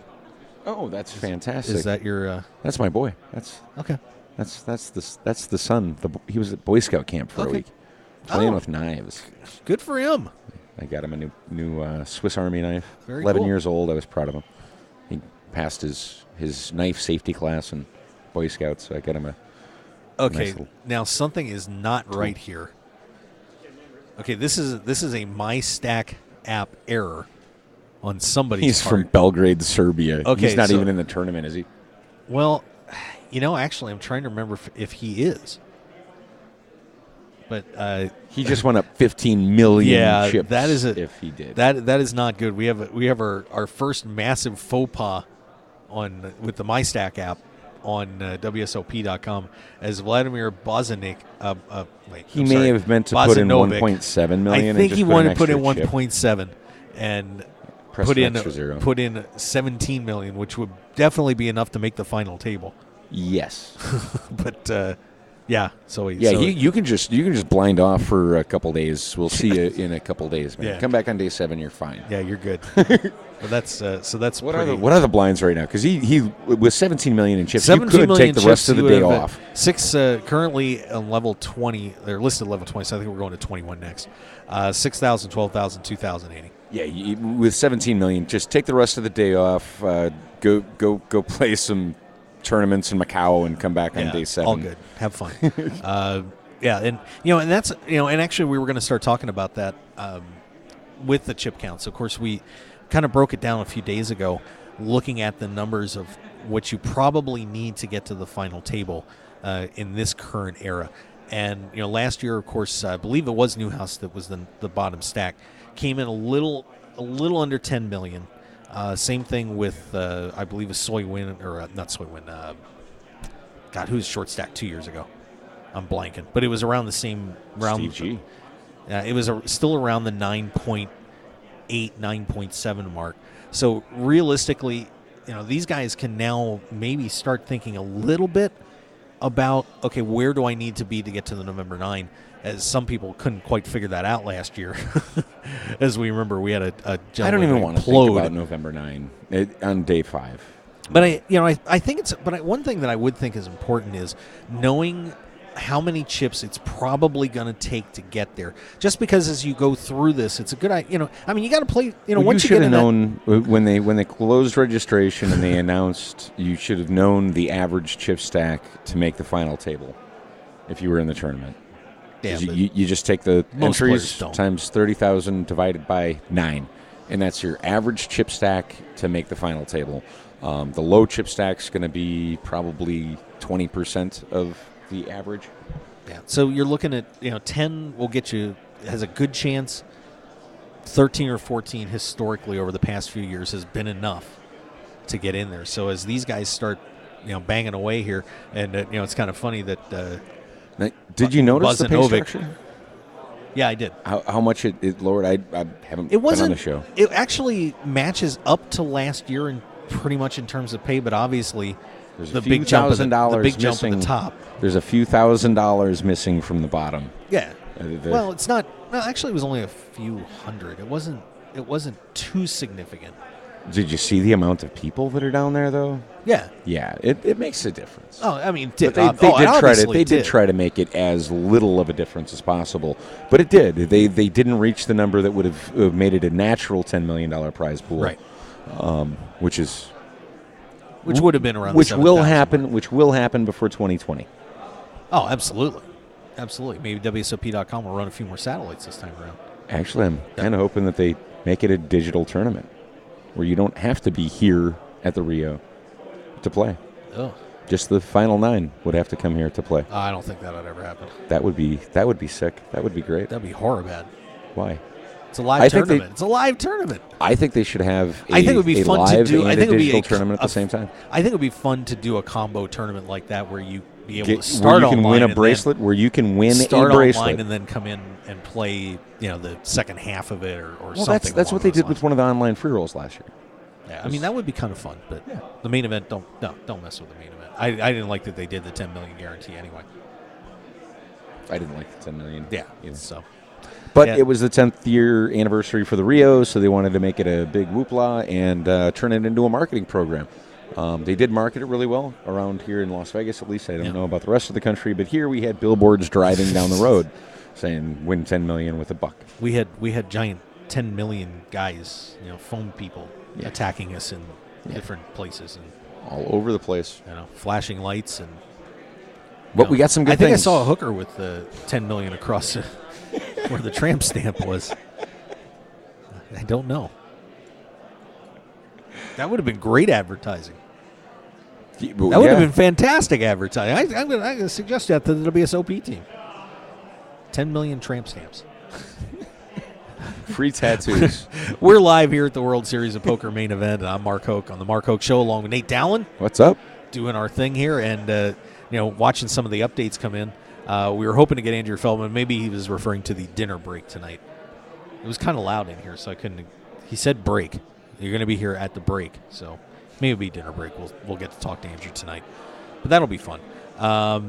Andrew's always good to talk to. 3 players. The chip counts have been updated now. 3 players over they the took off 3 the million 17 check mark. million. Wow. Yep, that's gone. Is he in there? He gone. Did he have 1.7 million? Let's take a look. See, you know what really sucks about making a mistake? That's what it was. That's what it was. Yeah, you know what really sucks about making a mistake on that is, okay, they did correct it too, because I would have loved to have seen the minus, 1 or 16 million there. Yeah. He was up there in first place. Yeah. He just did that real quick so that somebody back home could screenshot it. It's Vladimir. So that has been corrected on WSOP.com. Was that his Babe Ruth moment where he's like, It might be. I would have screenshotted that sucker. Kyle Karanen is your chip leader coming out of the break. He stands at 3,441,000. Griffin Banger, 3,429,000. Fortunately for that guy, with the cash he's going to make, he won't have to buy any no enhancements. For the, no for the lady. silicone there. No silicone needed. Already in. Zach Gigante also over the 3 for the million. backside. Though. Yeah, well, Zach Gigante. Did I get that right? Gigani. It's also cleared the 3 million chip mark. He stands at 3,070,000. Dan Smith has now moved up to 4th, 2,550,000, and Leaf Force is at 2,495,000. Trevor Martin, 2,490,000. Martin Jacobson, 2,385,000. Mark Newhouse, 2,360,000. Michael Finstein, 2,345,000. Wow, talk about a bunch up right there. Yeah. Doesn't get much closer than that. Matt Haugen, the chip leader coming in today, is at 2.27 million. So he's lost a little bit, but is hanging in there and is in 10th place. Never mind. What? Huh? Nothing. I just I see all these guys running back that I've watched throughout the series, and a couple of these guys are still in it that I've been watching throughout the series from when it started. And you betcha. All right, so let's step back, take a break, and we will be right back here on the Mark Hoke Show. We got to get our another commercial break in and pay some of the bills. No forklifts, no nothing. Just beep. Just poker. Beep. Beep. Hey, the Amazons. See, we'll be right back. Oh, and next to the Amazon room. We'll be right what I mean. back. RunGoodGear.com is one of poker's premier online stores for apparel. Their mission is to provide poker players with stylish and comfortable clothes for their daily grind. You've probably seen Run Good Gear at the World Series of Poker through Run Good Poker Pro Rob Salaburo, or around the country through the WSOP circuit. Today, RunGoodGear.com is the place to go to gear up for the poker fell. So go there now with the promo code HOKE, that's HOKE, for 10% off your entire online purchase. Remember Hoke. Now go gear up.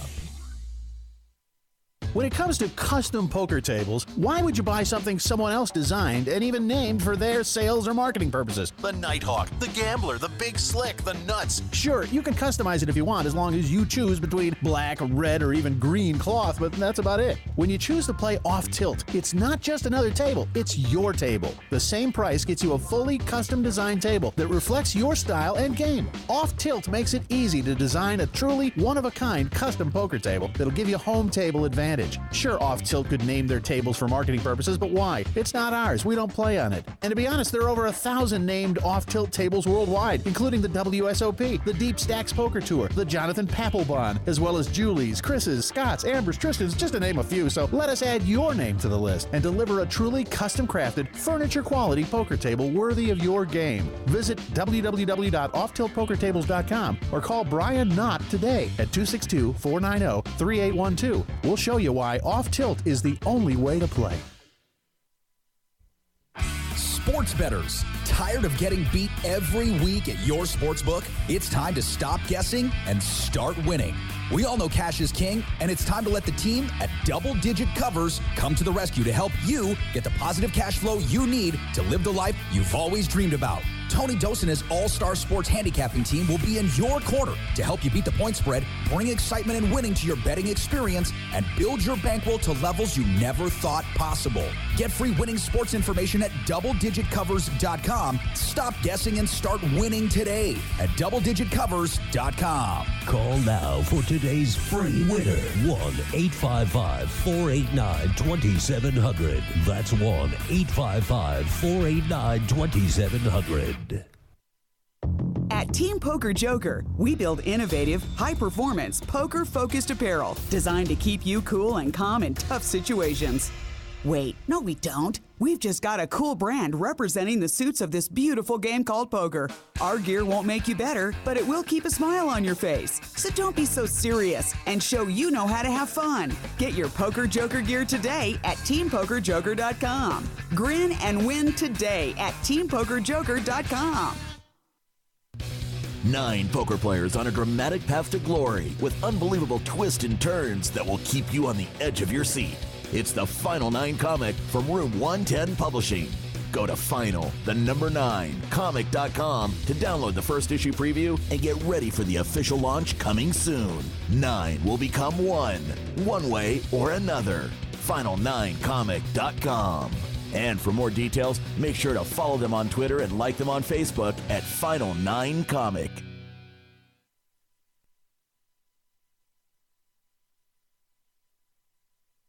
The Canadian Poker Tour returns to Calgary, Alberta, Canada for the CPT Summer Showdown July 24th through August 3rd at the Grey Eagle Resort and Casino. With 10 big events over 11 days featuring over $500,000 in guarantees, it promises to be one of the most exciting events on the summer poker calendar. Plus, the Mark Hoke Show will be there live from July 31st through August 3rd for coverage of the CPT Summer Showdown High Roller and Main Event. For the full schedule and outstanding hotel and flight discounts, just visit CanadianPokerTour.tv. That's CanadianPokerTour.tv. See you in Calgary July 24th through August 3rd at the Grey Eagle Resort and Casino for the Canadian Poker Tour Summer Showdown.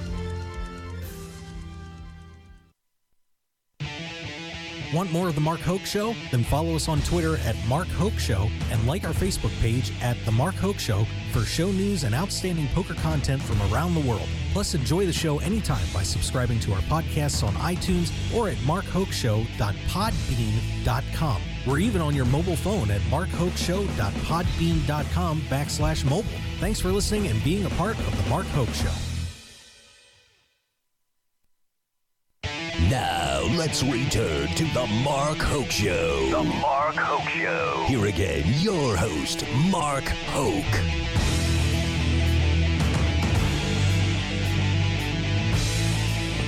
All right, and we are back here on the Mark Hoke Show, live from the World Series of Poker. Kind of a condensed ad break there. Sorry about that. I tried pulling a little trick and then didn't realize that it was not a good trick to pull. Nate Dowling flying around here somewhere. We'll get him back over in a little bit. But things are getting serious here at the World Series of Poker. Day 5, players starting to clear the 3 million chip mark. Looking for a goal of about 12 to 14 to really put themselves in a good position to get to the November 9. So obviously still a long way to go here, but some guys are maybe starting to dare to dream a little bit as they get rolling through this World Series. Kyle Karanin, now once again your chip leader, 3,441,000. Looks like I've seen another player get eliminated. He's going the wrong way. Griffin Benger, 3,429,000. Zach Gigante, 3,070,000. 3 players over there. Dan Smith, Leif Force, Trevor Martin, Martin Jacobson, Mark Newhouse, Michael Finstein, and Matt Haugen, your top 10 right now. Some other notables that we have going through the tournament. Nate's back. I kind of screwed Nate on that ad break foul up, but I made a boo. Don't worry about it. Nothing big. I just cut an ad break off soon because I wanted to get the Canadian Poker Tour promo in there, and I made an error. That's all right. Some other, let's get notables still hanging around in here towards the top group. Chandrassi Kuhn is at 2,043,000. Brian Hastings has gone up is up to 1,780,000. I got to look up that name Dan Sindelar because something is ringing a bell with me on him. She dropped her lime. Oh, no. Oh, that's a lime down on a Corona. Oh. We won't tell anybody we saw that, promise. No, I don't even know what to call that because I've been learning my poker terms. It's a bad beat. Yeah, you're on tilt. That's a horrible beat, losing the lime for the Corona. Oh, that's so sad. We're both watching her walk away. Yeah, I thought it would be fun to accentuate that one. I mean, you were gone. Wow, you were gone. So I figured I'll join Nate in that one. Wow, but that does suck when you drop the line for the Corona. Not when you're watching her drop the line for the Corona. So bad. Anyway, back to chip counts. Hi, Angel. Yeah, very nice. Mukul Pahuja has now moved into the top 20. It's the first time we've seen him up there. He is now at 1,770,000. Dan Sindelar, 1,750,000. Let's keep going down here. Simon Charette at 1,525,000. Makio Aoki, until I get that name, we'll stick with it. 1,350,000. We also have Darlene Lee. She is climbing up the board. The Canadian female player, 1,283,000. Waxman, who has been having a very interesting level to say the least, goes in here at 1,263,000. Let's see. Nicholas Nardello, that name rings a bell for some reason. 1,230,000. Let's see. John Kabaj, 1.2 million right now.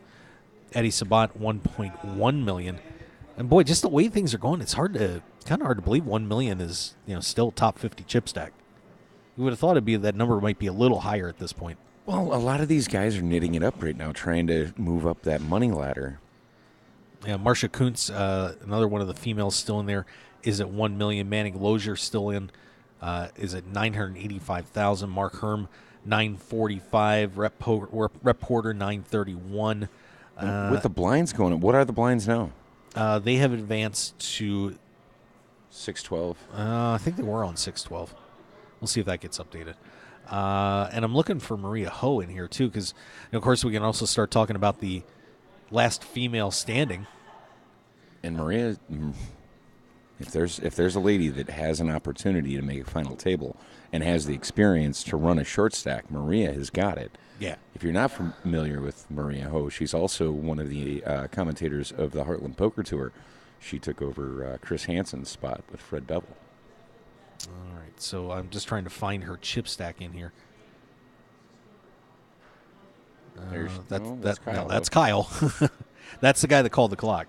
Oh, yeah. Well, he's got the right name. Wow. Madsen down there in trouble. Yeah, we can start looking at some of those guys that are in a little bit of trouble here, too. I am trying to find Maria's name here. Must have skated past it here. Bear with me for a second, guys. We'll find it. We still got a lot of players left in this tournament. Maybe still on page 1? Maybe still on page 1, and I just passed her by.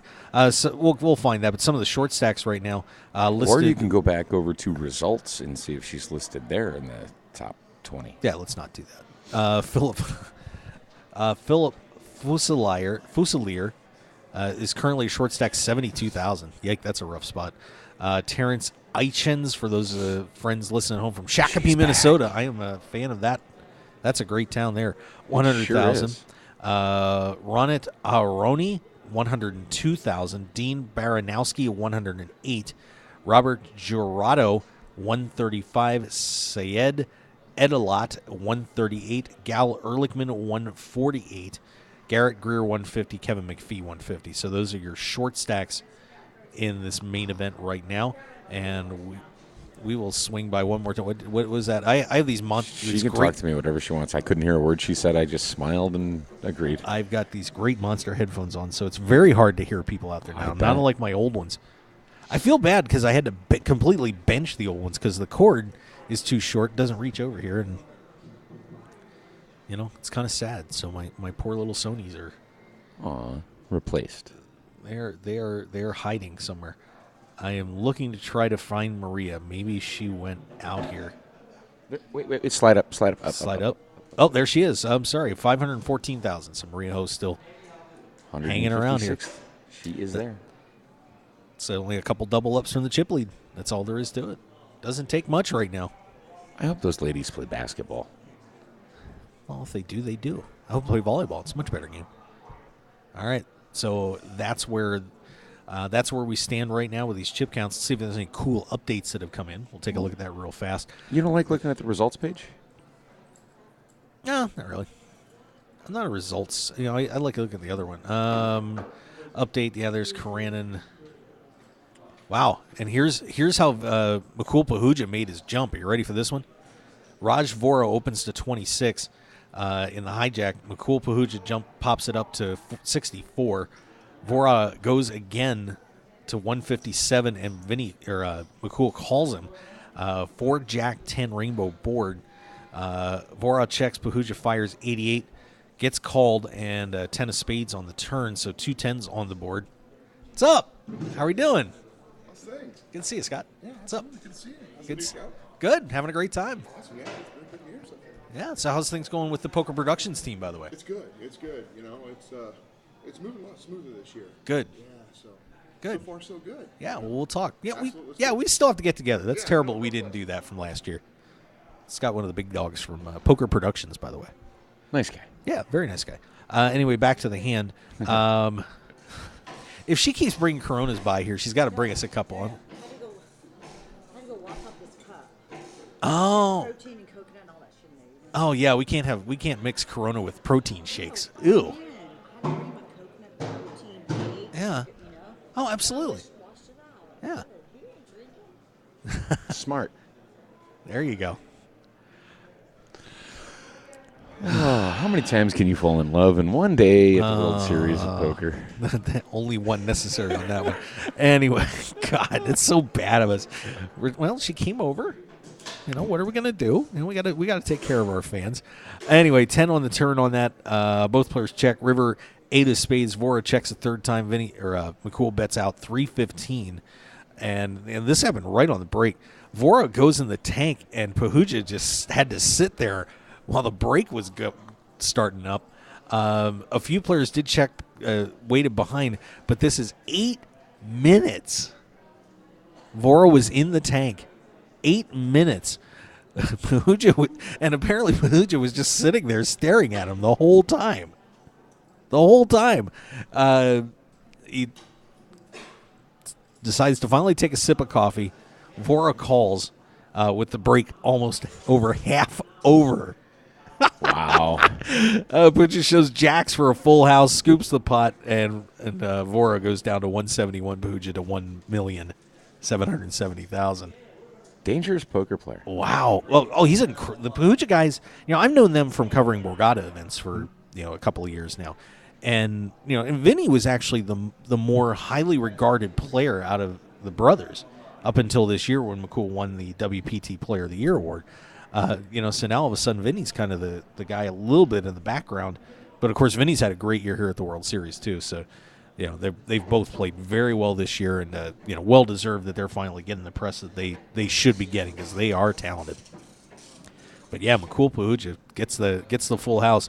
I can't imagine what he's sitting there thinking the whole time. Please don't have tens. Please don't have tens. Please don't have tens. Well, the tens would have been the snap call. I mean, guy's not going to take 10 minutes. No, it would have been a raise, and what would McCool have done then? See, then that would have warranted the 10 minutes in the tank. Right. But that's pretty rough. Man, you get half your break eaten up. Yeah. That's sucktastic. That's really sucktastic. But there you go. So a big hand there. That might get some ESPN time. That'll definitely get some ESPN time. I wonder if they'll say WPT Player of the Year on the broadcast when they do the voiceovers. I would think so. I mean, you got to give the point of reference. Yeah. They've finally gotten away from that rule that you, like on WPT. WPT was pretty tough on that you couldn't say WSOP on a WPT broadcast, but they've finally kind of broken away from that. I mean, what are you going to say? Right. Well, it's a bracelet winner. We know it's the World Series. It's hard to talk about the past of the World Series or the past of poker without bringing up the World Series. You or can't, the World Poker Tour. Both. Well, you can't. There's lots and lots of time that you can't bring up the World Poker Tour. Like when Stu Younger was around, there was no World Poker Tour. Yeah. So if you're talking about Stu Younger and his 3 World Series of Poker main event wins on the WPT, like Sexton likes to talk about Unger, it's hard not to bring up the WSOP. Absolutely. All right. So that is wow. That was a huge hand, but that's kind of where everything is right now. Well, Nate, looking down this board, what are you thinking when you see some of these names that are starting to emerge? And obviously, the top 10's not going to hold. But if you had to look at that, maybe those top 10 players or so, who do you like in there that you probably think has the best chance to make the number 9 at this point? Newhouse, really? Newhouse for sure. Wow, absolutely. Griffin Banger up there. I would like Banger out of that group. I would. Dan Smith is certainly there, but if you were forcing me to take a bet, I would probably take Banger just a little bit over Dan Smith there, but pretty close. And you got to Mark Newhouse, certainly the experience. He's been there before. He kind of backdoored into it last year. I don't think he wants to have that happen this time around. No, he doesn't want to have it happen twice in a row. He wants to actually go in as chip leader this time. Yeah, instead of 4 big blinds and somebody makes some boneheaded plays and helps him out. Yeah. The Jack 3 call was that was the worst call in late in a World Series situation I'd seen in a long time. Yeah. That was horrible. Just because here's a tip for everybody. If you're getting in that, get down to that 16, 17. Mark Hoke is going to give us a $10,000 buy-in tip. I am. I'm going to give you a tip. From a man that's never played a $10,000 event, here is a tip. Here is your tip. For a $10,000 event. Real simple, because I've observed and know poker history very well. And I play a little bit. Don't double the guy up with 4 chips, with 4 blinds, making a ridiculous call. Don't do it. Wait for what? It's 4 blinds. You have to. No, you don't. Because look what happened. Look what happened. Look what happened. It opened the door for him to get into November 9. He should have never made it. It was a bad play. He's going to be up to 6 if he gets it back. Then kill him at 6 when you have a hand. Jack 3 off. Not the time to make a call. Bad decision. They are live cards. As long as you have more than 4.5 blinds to make that call. It was a terrible play. Terrible play. Don't do it. Just let him kill him when he gets around. Let him get blinded and andied around again. It'll be fine. Worst play in this World Series of poker. Who do you call on the worst play so far? That's kind of hard to say. Brad Anderson. No, that was kind of a shaky one. I think. Well, in the $9 main million event, mistake? in the main event or overall. Overall. overall in the World Series. The overall one that I will throw out there, that was a bad one. The Jonathan Dimmick, or not Jonathan Dimmick, the guy that had the $8 million chip lead in the Millionaire Maker. That was Brad Anderson. Grainer. When he was up, when he called the tightest player at the table on a gut shot straight draw. Oh, yeah. That's bad. I mean, that was a terrible decision that ended up starting his downfall in that tournament, and that should have been a top 3 finish. I mean, that probably cost him between between 1.2 to maybe $700,000 or $800,000. That was a terrible decision there. That's still the one that kind of stands out to me at this point as the worst play of the World Series. I'm sure there's been a ton of other bad ones, but that we didn't get to see or hear about. Yeah, but in a big spot, that wasn't quite the right maneuver. I believe that. Yeah. So, all right. So let's once again see if we caught anybody else busted out in here. I'll just do there should be some refresh. traffic in here, aren't there? I don't know if they're holding a 3 p.m. deep stack today or not. I don't think so. I mean, of course, all these other rooms are cleared out. Let's see. Karanin now at 3.441 million. Banger 3.3.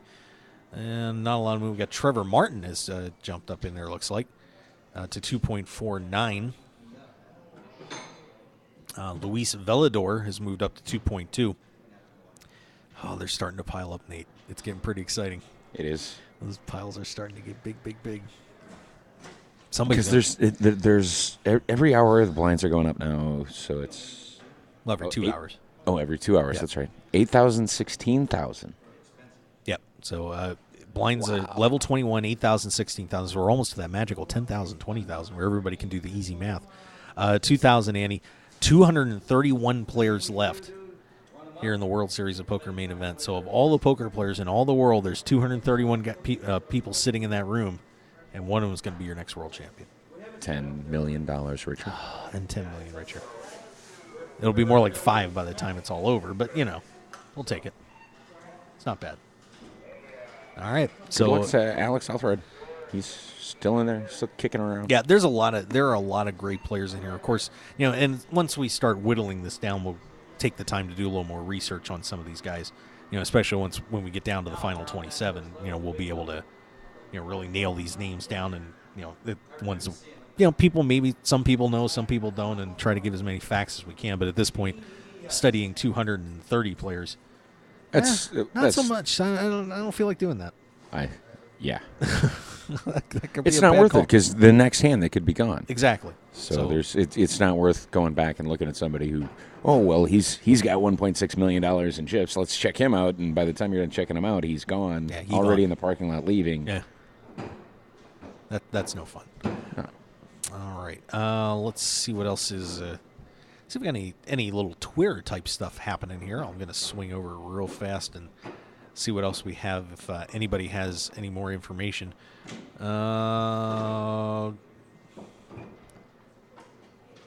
Something happened, by the way, with the Chicago Bulls. I think Pau Gasol has gone to the Bulls. What'd you think of that LeBron James? It's going to Cleveland. I think they should make him wear a burned jersey for a couple of years.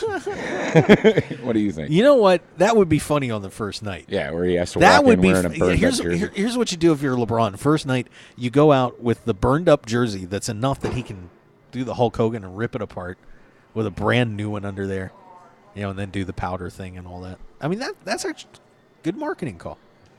People would sympathize with that. Everybody makes mistakes. Well, the decision was a mistake. No. The decision was a mistake. Yeah. That was a mistake. Going to Miami was not a mistake. No, I agree. You have to grow. You have to get away from home. He didn't go to college. He didn't get a chance to actually get away from home, Right. go away from mom, Exactly. and grow. And he did that in Miami. He went away. He didn't have the support from his hometown folks anymore. He went away to Miami. He actually was a champion in Miami. He did really well, and he's coming back to Cleveland to bring his experience back home and do what he can. So good for him. I'm glad he made a good decision to go back home. That takes a lot of guts to leave a situation that he had in Miami with a lot of good, And I'm some very surprised talented Cleveland players. took him. You don't turn down LeBron James. If LeBron calls you up and says, "Hey, can I play for you?" You Can go, I come home? Man, Can I move home? Can I come back? And you're like, yeah. Did he ask or was he asked? Well, I'm sure it was a combination of both. But he's got to regain a lot of faith from his fans, and he's going to do that. Well, it's not going to take long, though. I agree. That's going to take about a week. I agree. I hope that a lot of Cleveland forgives him. 2-year contract, though. I'm kind of surprised it's not a longer deal. 2 years, $42.1 million. He burnt the jersey, bro. Yeah, I can understand why it's a 2-year contract. Because if he is booed out, and fans make a difference, and he kind of crapped on the fans when he left a little bit. Yeah. So if his jerseys aren't selling and he's not a marketable face for Cleveland, they want to have an out. I think he'll get a 5-year contract. I think he'll be quite marketable. Yeah, probably. Kevin Mathers tweeting, by the way, will somebody playing the 235 deep stack attempt to sit at one of the main event tables? # you never know. That'd be kind of funny, wouldn't it? So they are having the deep stack. I guess they must be doing it somewhere. I don't know where though. Kev Math wouldn't be putting them up there. Andrew Feldman reporting the biggest stack at table 427 is less than $800K. Boy, that's not that's. No, is that good or bad? We know somebody that knows somebody over at table 427 right now. Is your buddy Rob still in there? He is still in there. Rob in seat 2 at table 427. So let me ask you this: you're short stacked in this thing, and you're at the shortest stacked table with the tallest stack being 800K. Is that necessarily bad for you? That's horrible. That's horrible. I mean, it's not good in terms of picking up chips. But in terms of moving up the pay ladder? Well, actually, it's not so bad. It's not so bad because you have a lot of nits at that table, and that's what hurts because nobody at that table can become chip leader in one pot. Yeah, so I mean, in terms of if you're worried about making a couple bumps up, it's not so bad. I mean, you want to win the tournament, and eventually that table's going to get broken. But it's if you're short stacked, that's not a bad place to be. So. Very true. Yeah. So I wouldn't mind that too much. I mean, would you rather be sitting with 3 guys that have 2 million chips at that point? You've got like 500,000? No, I'll pass. No. That can happen later. I know that from experience. That can happen later. And speaking of those payouts, by the way, of course, so we're listed 231 right now. So that is going to put us. Let me find the results. The pay level here for results. That. When you click on results, it tells you what the last person got. Well, see, but that's not where I wanted to go. I wanted to go to this chart. 231. That is in the payout level 226 to 288, $38,634. Then we move up to next level at 44,728. That's a lot of money. 52,141. But of course, to sit back, literally, some of these pay jumps are going to be a minute apart. Yeah, let's take a look because it's I mean they're jumping about. Let's see, we're at 231, so we're just about through that level. So chance to sit back and make another $7,500. Now, see, what I don't like is on the last day when they get down to November 9, they pay everybody 9th place money. That's correct. Yeah. I think they should pay everybody 10th place money. That way, 9th place gets to go home with a little bit of something on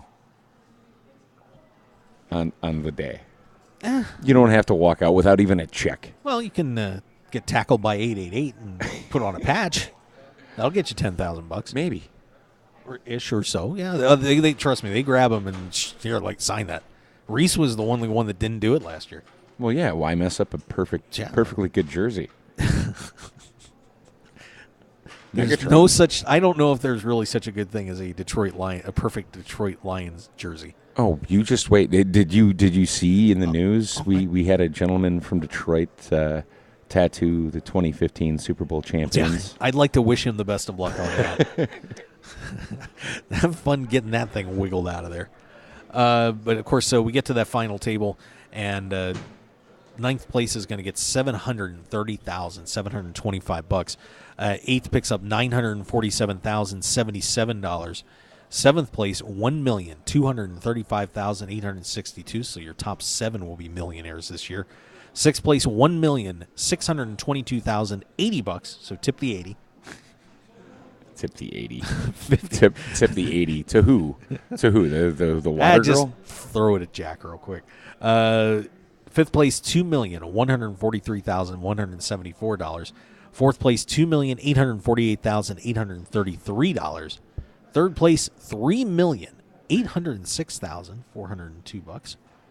Runner up will get $5,145,968, and of course, our world champion gets that nice flat number, $10 million this year. And black diamonds. That is, that's going to buy you a lot of 2 liters. Black diamonds.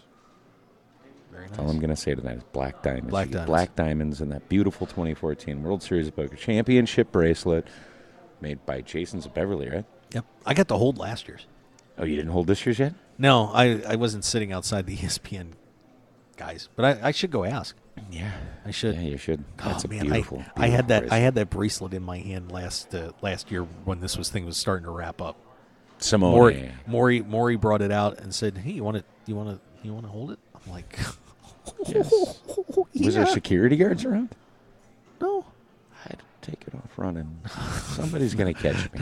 I'm not going to run off with that thing. I was like, the only thing that I could think of when Maury put that bracelet in my hand was, oh, for the love of God, don't drop this thing. Don't drop it. Oops. Please don't drop it. Could you imagine dropping and damaging that bracelet? No. Oh, God. I'm sure it's insured. But I don't think anybody would have been too happy. I'd have been forever known as the guy that wrecked the 2013 World Series of Poker main event bracelet. That was stuck with me for the rest of my life. That wouldn't be so bad. Oh, that would be horrible. Why? Why? I don't want to be that guy. I'd rather be the guy that wears it. But that's so you don't want to be like Jonathan DeHamel, for instance, who his World Series of Poker bracelet didn't do got that to his bracelet. It got destroyed. Oh, it got destroyed. At least he found it. Parts of it. Yeah, it was chunked up. Yeah. Yeah, that wasn't good. No. Jerks. But hey, I wonder if Jonathan's dating anybody. I hope not. I honestly don't hope know. not. I don't know if I would if it was me and that happened to me. I don't know if I could let a woman into my house for after a year after I knew her. Jonathan DeHamel needs I bet he's got a wingman. Good wingman. No, he doesn't have a good wingman, or he would not be in the situations that he's in. I think he just needed somebody standing there with a club. I bet the security. I think that was the problem. Is he had somebody there standing with a club? They whooped his ass. I bet security's beefed up a little bit at the house. Oh man. Well, I'll tell you what. Hey, we're pretty much at the end of our 1 o'clock show, so we're going to be coming back tonight at 6:30 p.m. So we'll be right around the dinner break. Players will be headed out, and we'll have more updates, more news, more excitement from day 5, and then we're going to get into day 6, pulling the late nighter, keeping an eye on things, and then firing off our full day 7 coverage. Unless Andrew Feldman's coming over here. Look at this guy. Is he heading over? We'll see if Feldman's coming over now, or he's going to come over. He stopped at the massage booth. Yeah, he stopped at the massage booth. Seen you and was like, oh, shit. I'll give him a chance because if Feldman does want to come over now, I'm going to get him on. I don't want to miss out. So we'll stay on here for just a minute. $62 million prize pool. $62.8 million prize pool. That's not bad. No. That's not bad at all. I could deal with that. Look at Feldman over there. Welcome to my hallway. Yeah, I mean, if you want to come on now or evening or whatever works. Bring him over. All right, let's get Feldman on here. All right. Look at this guy. You look like your head's just spinning right now, Andrew. I got a cold out of nowhere. Oh, God. Get Jawanda's face mask over here. Dude, seriously. No, this was like literally the last 20 minutes. Wow. Great timing. I'm going to sit over here. Maybe I'll even talk into the mic. That might work, too. Oh, that's all right. Well, yeah, that usually helps us out a little bit. Well, I got to get you on camera, though. We're on camera. What up? Yeah, there you go. All right, we're moving over. Well, let's Andrew, what's going on in there right now? What's happening? Give us your feel of the tournament. People are getting crazy. Are they? Nothing like shipping like 6 big blinds to flip right now. That's We say it every year. It's like the same old situation. It's a matter of looking at somebody in the chip lead with $3.5 million and being like, "Oh, I've got like $800,000. I should just let's go." They're insane. Whatever. They're insane. It is what it is. So, what are some of the stories that you're seeing coming out of this course? By the way, your coverage and articles have been fantastic on ESPN. Thanks, sir. I mean, the article you did this morning, primo. I mean, if anybody needed to know anything about what was going on in there. Debatable. I think it was Let's really. be serious. No, seriously. I mean, anything you need to know was in that article. That was a great wrap-up. That's kind of the point. I mean, I think that we often focus on the players that are no longer with us. And with 300 players to go, we're looking at a field that isn't all, common players to everybody in the audience. So it's good to kind of point out who is left and show there's a really, really strong amount of players left, really strong, talented group of players left remaining. Yeah, so who are some of your players that you think are going to be the ones to follow the rest of the way? So I called 2 last night on the podcast, and I said Matthew Waxman and Kyle Kerrinan. So far, so good for both of them. Both of them chipped up substantially. Kerrinan sitting at feature in the chip lead, or I guess apparently he just chipped down a little bit. But, I mean, he was a chip leader after day 5 2 years ago. He blew up. He's not going to let it happen again. Yeah. You don't get this shot twice. The difference is that in this event, you have so many players who have run deep before that are back for yet another run. I think that list was something like 12 to 15 people that they know what's going on in this event. They know how to get deep. The skill versus luck argument. You, of course, need a little bit of luck to get deep in this event, but these guys have to be really, really, really lucky in order to do this twice, and that's kind of where they're at right now. Yeah, and actually, we just have a new chip leader reported in. Is Zach Gigante has now taken the Gigante stack. Yes. Now at 3.56 million, and has just hopped over Karen in there. A pretty interesting group there between 3 and 7. Griffin Banger, top online pro and very well respected in the game. I really have a hard time seeing him blowing this thing. I mean, it's still a long way to go. I disagree with that. Let's be serious. It could happen. We see online players blow up more than anybody else, based on patience, based on length of tournaments. The tournaments he plays live are like 1 to 2 day tournaments. Mm-hmm. This is something he's never been part of before. He's like a day 5 in this sort of event is something kind of out of his typical experience range. So I'm not sure I agree with you as saying you think that he might not give this up. If there's anybody that can blow up, it's someone with no experience in an event of this size, despite his success. That's fair. That said, I'm wrong all the time, so whatever. Sorry.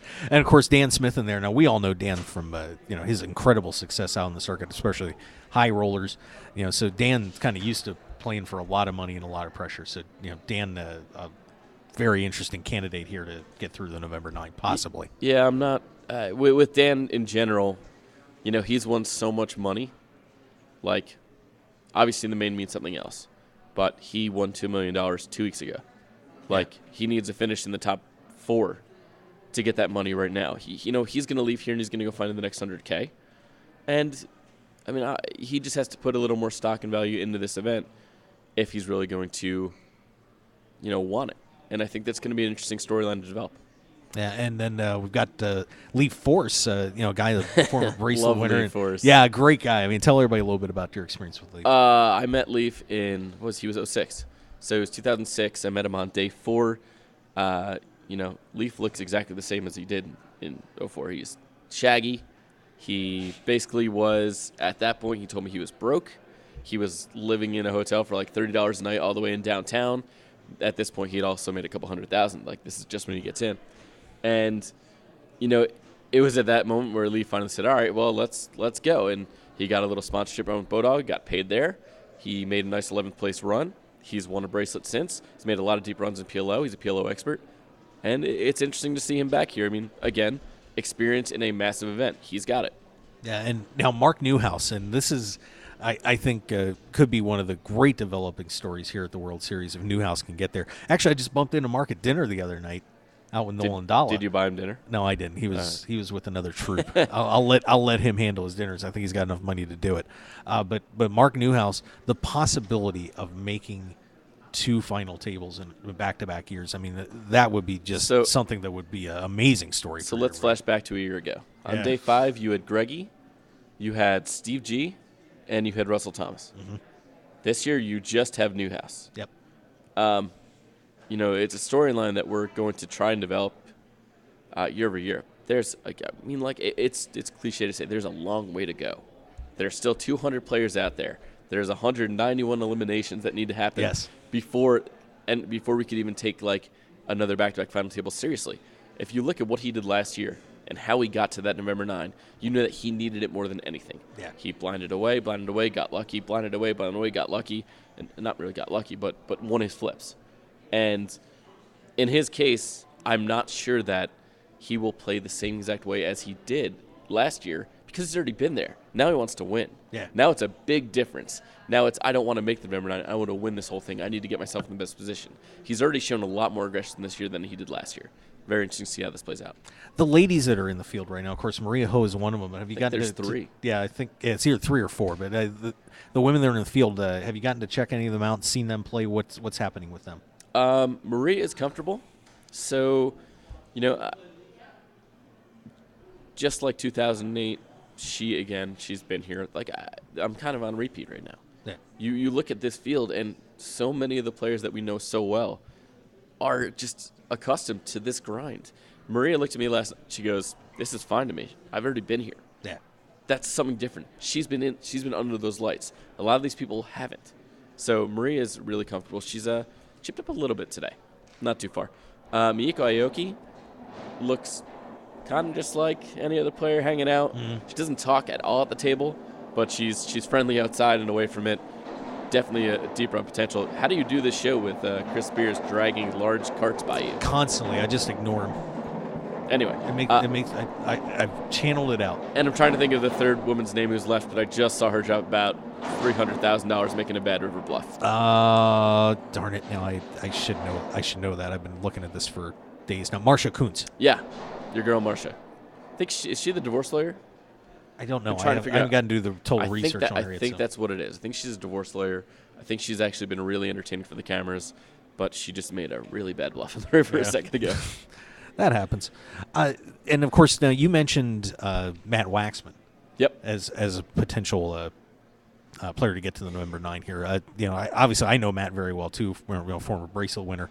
And WPT champion. Yep. Why does Matt stand out to you so much in this group with so many great pros still in this Because he hasn't had a stack in 4 days. 4 days I walked by his table and he hasn't been above average. And now he finally is 1.4 million. This guy just knows how to grind. And Matt's a smart enough player that he will take his time. A lot of the players get out of hand. Matt's not one to do so. Yep. He's a really, really good live reader, which is something that you can't say about all these players in the field. And with some weak spots still remaining, he's got a good edge. Yeah, I put him on the list. I like Matt's chances in there too. A couple other guys that I know are standing out to me. Eddie Sabat is one that I know very well. I think Eddie has a decent chance if he can maybe chip up one more time here and get himself boosted about $2 million or so. We got John Cabaz in there, and a few of the bracelet winners too. I mean, this is getting intriguing. It better be 200 left. It better be intriguing. Yeah, I've found that with the way this whole World Series has gone, and you've been covering it all the way, obviously, for ESPN. We've had a lot of pros, winning their first bracelets, picking up their third victories, coming through. Not a lot of amateurs winning bracelets this year. And it's almost like we're seeing a trend here in the main event too, that we're seeing a lot of pros being making some dominant runs here and playing very, very well. Do you think that there's what's the reason for that? Why is it that the pros are being the ones that are taking it to everybody? Because there's not a lot of dead money. There's dead money, but throughout the whole World Series, the dead money is so far reduced as a result of what we've seen over the past couple years in the industry. The online breeding ground that was online poker, the American online breeding ground that was online poker, has been reduced so dramatically that it's, there aren't as many new faces to come in and get their share. You see a lot of pros who have continued to play this game for the past, 10, 11 years, continue to push through, and that's where we're at. One big note in that, if you notice the average age of the main event field, it's exactly 1 year older. Yeah. That should be a really, really, really scary sign to the World Series. That's showing that that the young kids aren't coming in. Yeah. It's showing that the field that was here last year is back, and they're doing it again, and they're 1 year older. Yeah, I've had one player, prominent online player, say to me that, look, the moneymaker boom, we now have a 10-year sample of players. they've gotten in here. A lot of them have finally realized they're not good at poker. They're losing money, and they've gotten out. And it's really, the better players have been able to hang on over this last period of 5 or 6 years. So you have a drop out of the talent of the dead money guys, and now everybody is just beating the hell out of each other. Which is inevitable. Yeah. I mean, everybody is beating the hell out of each other, and again, this industry is challenged with finding new blood, just like every other industry we see. Just like daily fantasy, you gotta find the next generation, the next new player pool, and poker will do that as soon as online reopens in the U.S. even further. Yeah, and of course, the World Series schedule this year, we had the Millionaire Maker success again. We had the Monster Stack in there too. What changes do you think we may see in next year's World Series based on what happened this year? More stunts. I'm not sure that's a good change, but we're going to see more stunts. They knew exactly what to do. They knew exactly what was working, and the World Series knows that if they put a ridiculous guarantee on something, whether or not they know they're going to hit it, it's going to entice players. Monster Stack worked out great. Jack Eiffel said he thought 4,000 players would show up. Mm-hmm. I mean, you have the largest unique tournament that the World Series has seen outside of 06 main event with one starting day. They've proven they can handle the masses, and they're going to do everything they can to get more of the masses in. The challenge is going to be if they offer a different stunt every weekend, which one people are going to pick. Yeah. And they could inevitably run themselves into a really big hole. Yeah, and I think just based off this last time with the Monster Stack, the women were really upset with the way that worked out. That was devastating. That was devastating to that tournament. So hopefully they'll make those tweaks. But a lot of the other events were down. We were seeing some 10 and even 20% drops in some of these events this year. But that's what they planned. They made it up with the main event being up. That's all they counted on. Do you think the $10 million guarantee in retrospect was a good thing? Absolutely. And it's going to be a good thing for the next 4 months. Because all you're going to see in ESPN is who's doing $10 million. And that number is going to drive a whole lot of viewers. Okay. It's a perfect marketing play. Whether or not, the pros don't like the pay scale, that's kind of the game. It's not if they don't want to play the event, they don't have to play the event. It's their choice. But what you're going to see here is that $10 million did change things and will continue to change things because that number isn't going to go anywhere. It's going to be the same next year. At least I would assume so. And, of course, we're going to be seeing all about it on ESPN. Absolutely. .com with your incredible work. I mean, Andrew, you do it. I mean, I'm not just blowing smoke. I mean, you do an amazing job covering this Thanks, World man. Series. What's the key to your success after all this time doing it? Doing something different. I don't like doing hand histories. That's not why I'm here. I'm not going to tell you exactly what happened to every single hand. That's not why I'm here. My audience at ESPN is a different audience with a very, very, very casual fan that might stumble upon poker coverage one time. I know that, for a matter of fact, people aren't going to read every blog I'm writing, but they're going to read the nightly recap, and that nightly recap is going to be on page 1. And so that's you just have to cater to your audience. So I'm constantly looking for different angles than the casual somebody want to flip, he's up to 3.5 million. That doesn't work out so well. Thank God.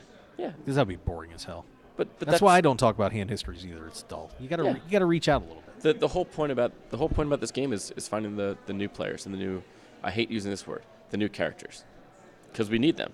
We need new players to emerge, and if you have the right storyline and you get to know these players really well, then you can really work up a different angle that nobody else has. I mean, a guy like Ann Van Wyn, who I spoke to this morning, I haven't seen him in a while. I go, where have you been? He goes, got 2 kids now. So a guy who's finished above 106 in the main event twice in the past 10 years leaves the game, decides last week, all right, I'm going to come down. Left his 5-month-old with his wife, said, all right, here we go. Deep again. Yeah, it's amazing. But it's just a matter of him knowing that, in the 2 years he's run deep, were 2 of the largest fields the World Series has ever seen. Experience is everything. And that's why so many of these players are back. I'm a broken record, dude. Yeah, it's all good. And the other thing is trying not to be a broken record with all this stuff. Yeah, or breaking a pen, by the way. Whatever. That was funny. You said broken record and snapped your pen. That's impressive. That's ESPN quality right Anger, there. dude. This is the high quality Rio. Party at the Rio. Yeah. They don't play that song anymore, which is good, but it's still in my head after all these years. Yeah. Yeah, I'm kind of glad they don't do that either. Well, I know you got to get back in there and get to your coverage, so I don't want to hold you too long here, but I do appreciate you stopping over, and if anybody wants to follow you and check out your work, give them the rundown. At AFeldman ESPN, ESPN.com/poker. Poker Edge Podcast on iTunes. We get people. We're not quite as cool as the Mark Hoke Show, though. No. Not everybody can be one of the really You're right. cool kids. You got it, buddy. You're the man. All right. We all know it. Thanks. Andrew, thanks for stopping over. Good luck on the coverage. I will see you around the rest of the tournament. Definitely. We'll do this again. All right. There you go. Andrew Feldman, ESPN, ESPN.com, stopping by. Destroying property. At least it wasn't mine, so that's good. We appreciate him coming over and giving us a little report on what's happening inside the Amazon room. All right. So now that is going to wrap it up for our show. Appreciate Andrew stopping in, Nate Dowland coming on and getting back in the booth. We missed him. And we'll be back tonight, 6:30 p.m. Pacific time here on the Mark Hoke Show. More from Day 5 of the World Series of Poker. Oh, it's starting to get serious in here now. It is something else. So, nothing beats these days leading up to November 9 for sure. So let's take a step away, and we will see you guys later on tonight here on the Mark Hoke Show. Thanks for joining us. Follow us on Twitter at Mark Hoke Show and on Facebook, the Mark Hoke Show. We'll see you at 6:30 p.m. Pacific time here on MarkHokeShow.com. Have a good afternoon.